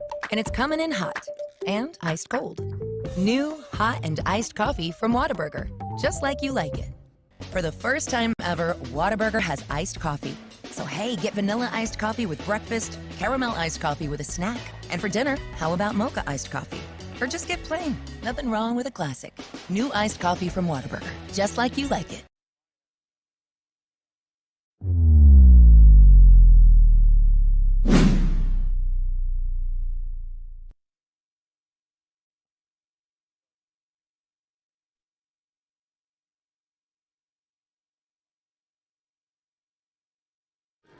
Welcome back to Midwest City Bomber football on the Oklahoma Sports Network. We're about to have another AAA copy kickoff. Your one-stop print shop, fan heads, T-shirts, buttons. Come get your prints today at AAA, 709 South Air Depot in Midwest City. So, Tom, as I was talking about before the break, Midwest City, their next 2 games are against the other 2 teams that have won for the first week of district play, Newcastle and then Bishop McGuinness. So, an interesting next 3 weeks, actually, when you throw in Lawton MacArthur. Oh, I'm telling you, it's going to be There's a flag down on this kickoff return. There was something else going on. Balls against the Spartans. Oh, by the way, Tom, how about that drive, scoring drive? Oh, sorry about that. Scoring drive is brought to you by Madison's Country Cooking in Del City. Kids 12 and under eat free. Look them up on Facebook and Google. 5-play, 65-yard, with Gardner taking the majority of that. Extra point was no good. 47-13 Bombers. So we may see that running back, Jalen Gardner-White, move up the depth chart. You had to like how he ran with the ball there. Right. I mean, so many things to talk to Coach Hall about, Tom. I mean, the package with Lincoln King at quarterback, the goal line package, basically. Of course, you have to appreciate again how much Jaheim Mahmoud has carried this team on offense. That's been the story, probably the number one point of this game, along with the offensive line. By the way, an offensive line where you had 3 starters who are all brothers. The Jones trio, Jones twins, and then their younger brother who's a sophomore. The Jones twins are seniors. Here's a handoff for Southeast. Gains about 3 on the play. Clock will keep running. Domingo Salas with the run. 100 minutes to go as Tom will soon be making his way down on the field to talk with Coach Hall. Who knows how many players you're going to talk to, Tom, because there's a lot. 2 of them are what I think I'm going to talk to. And, okay.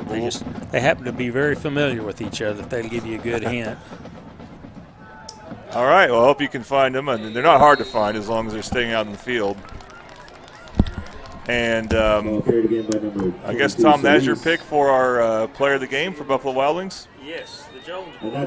Tom is saying yes. He just doesn't have his microphone on him, but he's about to head down the field now. As Southeast runs for a first down, we're at 35 seconds to go.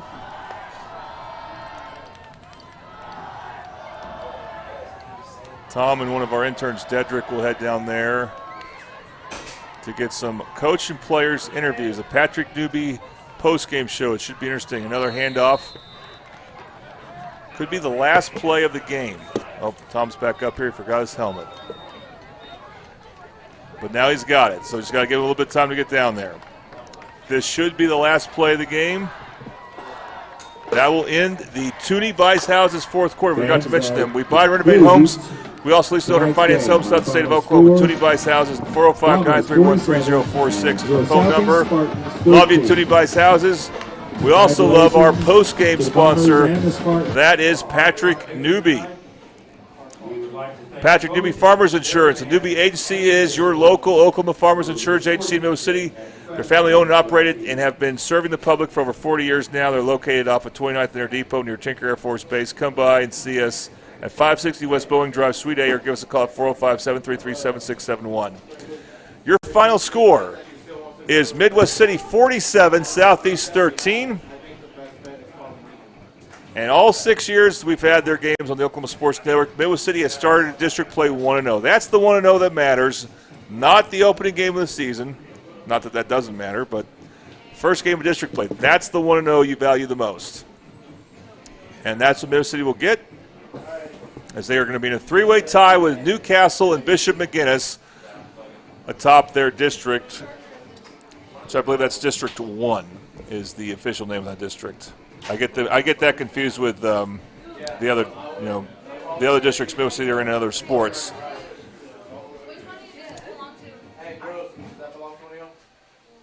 But you can tell the Bomber players are in a good mood as they took care of business tonight. That's what you like about it. We're looking for Tom Carpenter. But, of course, Coach Hall will have a meeting with his players, a quick huddle, and we'll take a quick break. When we come back, we will let you know who our Buffalo Wild Wings player or players of the games are. In fact, we already kind of did let you know who they are. You're watching Midwest City Bomber football on the Oklahoma Sports Network.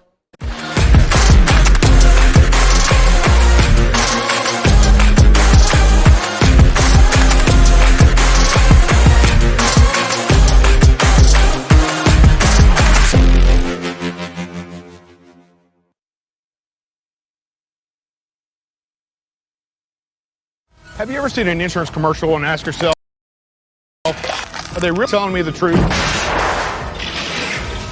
Well, guess what? They're not. Somebody runs a red light, and you think all of a sudden their insurance company's going to be all neighborly about it? Insurance companies aren't in the business of saving you money.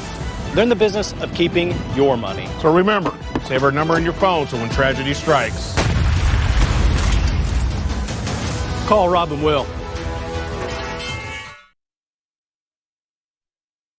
Whataburger's Buffalo Ranch Chicken Strip Sandwich is back.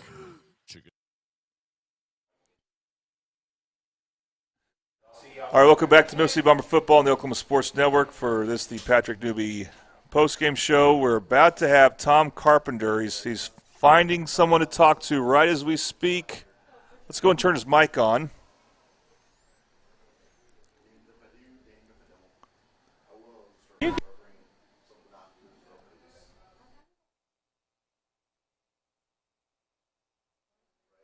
And, Tom, we're ready for you whenever you are. Hopefully that message will get to you. Oh, he's got 3 sets of Joneses with him. Which one will you be?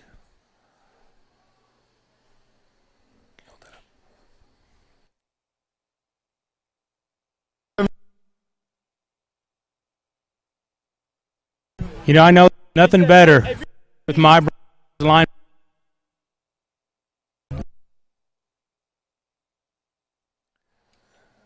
Not getting a great connection there. So, there's hopefully you'll stay.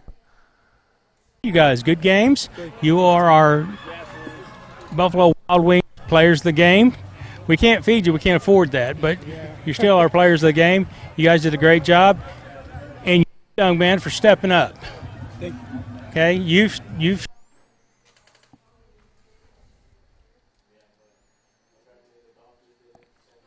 And we're sorry we couldn't have a better audio connection there. Patience. Thank you. Being our job, guys. On to Newcastle next week. All right. Get a good game. Okay, so we're going to see if Tom can get Coach Hall. See, we have our intern Dedrick there on our camera shot.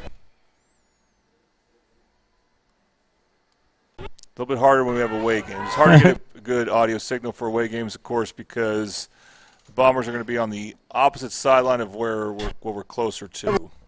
Always good. Always good. We're 1-0. I like the way you said that. Game at a time. We got Newcastle next. My question I wrote down,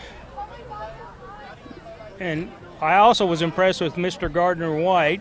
How about that? I was pretty impressed that he got some wheels on him too. Yes, he does. I said we were wondering if he might move up on the chart if he's needed. He would be. Yeah. That's what I'm saying. I'm just saying he showed some spark tonight. He did show some spark. And what do you call the jumbo package? Oh, we call it 31. It's 30. Oh, come on now, Coach. We got big boys. Yeah. We got heavy. Fat, heavy package. Yeah. I like that. That's a good call. But yeah, it's just 31. It's all right. personnel.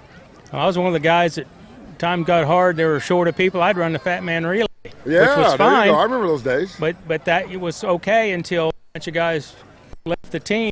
They go, "You're running." I ran a leg of it at Del City one time. 440 meters, 100 yards. No. Oh man. That's one lap. No, it wasn't a lap. It's just. Gotcha. Quarter of one. My whole thing is not drop to the baton. You're on the 4x4 100-meter relay. We're proud of you guys. We want to see what we can. Starting O-line for the run the ball. I mean, at halftime, I think Muhammad had 32 touches of the ball. And that's, I don't know how many yards he had. I know he had 32 touches. So that's always good for the Bombers. We'd like to see some other numbers come in there, too, because we don't want to see him get hurt. I mean, he did a great job. Well, he only played the first half. I know. That's what I'm saying. I'm glad some other guys got some touches. Yeah, got in there, and we don't get him hurt. And he's ready for next week. And one, like you said, one game at a time. 1 week at a time. You know, we can't overlook anybody. We're not that good. I mean, we're not good enough to do that, and it would be silly to do so. So our job is to prepare for Newcastle. Hadn't played Newcastle, and I can't think of the last time Midwest City hadn't played them since I've been here 13 years. So again, I don't know where they stand. I don't know if they won last night or not, tonight or not. I think they were handily winning. Were they? Yeah, I can't remember the exact So scores. again, it gives an opportunity to move ahead of someone else if we take care of Newcastle next week. But we'll have to play. Well, you just have to play Bomber football. Bomber football. That's what we got to do. Yes, sir. And you're one I know that can handle it. Well, I mean, like I said, we're getting there. It's been an adjustment. I mean, coming into the season, I thought my O-line was my strongest point, and it didn't work out that way because we've shuffled a lot of guys. Yeah. And so I think we found the right combination and got the guys right and get the ball in the receivers' hands. And, and like I said, made them running. I like the way it looked like old school football. Downhill, here we come. It's a chemistry. Yes. You got to get the ingredients just right, and I think tonight it looked pretty good. I think so, too. So we'll go to work on Sunday and get prepared for the Newcastle Racers. All right. Thanks for coming out. Congratulations. Appreciate it. I can enjoy my weekend now. Exactly. Yes. All right, back to you, Jordan. All right, thanks, Tom. I always enjoy your interviews with Coach Hall, even when the audio goes in and out, which it did at first, but it got better. So we thank Tom and Coach Hall. Bernie, you can put that down now. We're done with the interview. Appreciate that. All right, so that's going to do it for us. First off, let's go and complete what we saw earlier. Our Buffalo Wild Wings players of the game are the Jones brothers. That's Demarion, DeMonte, and Dadrian Jones, all three of them on the offensive line together. They had a really good night at the offensive line. Also, DeMonte and Demarion play on defense, played pretty good on that side. And they are Buffalo Wild Wings player of the game. Buffalo Wild Wings, again, is at 5500 Tinker Diagonal in Del City. And at Buffalo Wild Wings, every day is game day. I want to thank our interns, Dedrick Jones, for helping us with our on-the-field camera, and he helped spot it for me at times as well. But he's definitely gotten pretty handy with our on-field camera we like to use. I want to thank Maya Hodge, our other intern, who served as our crowd mic basically this game, and we love having crowd mics when we go to stadiums where they have closed windows.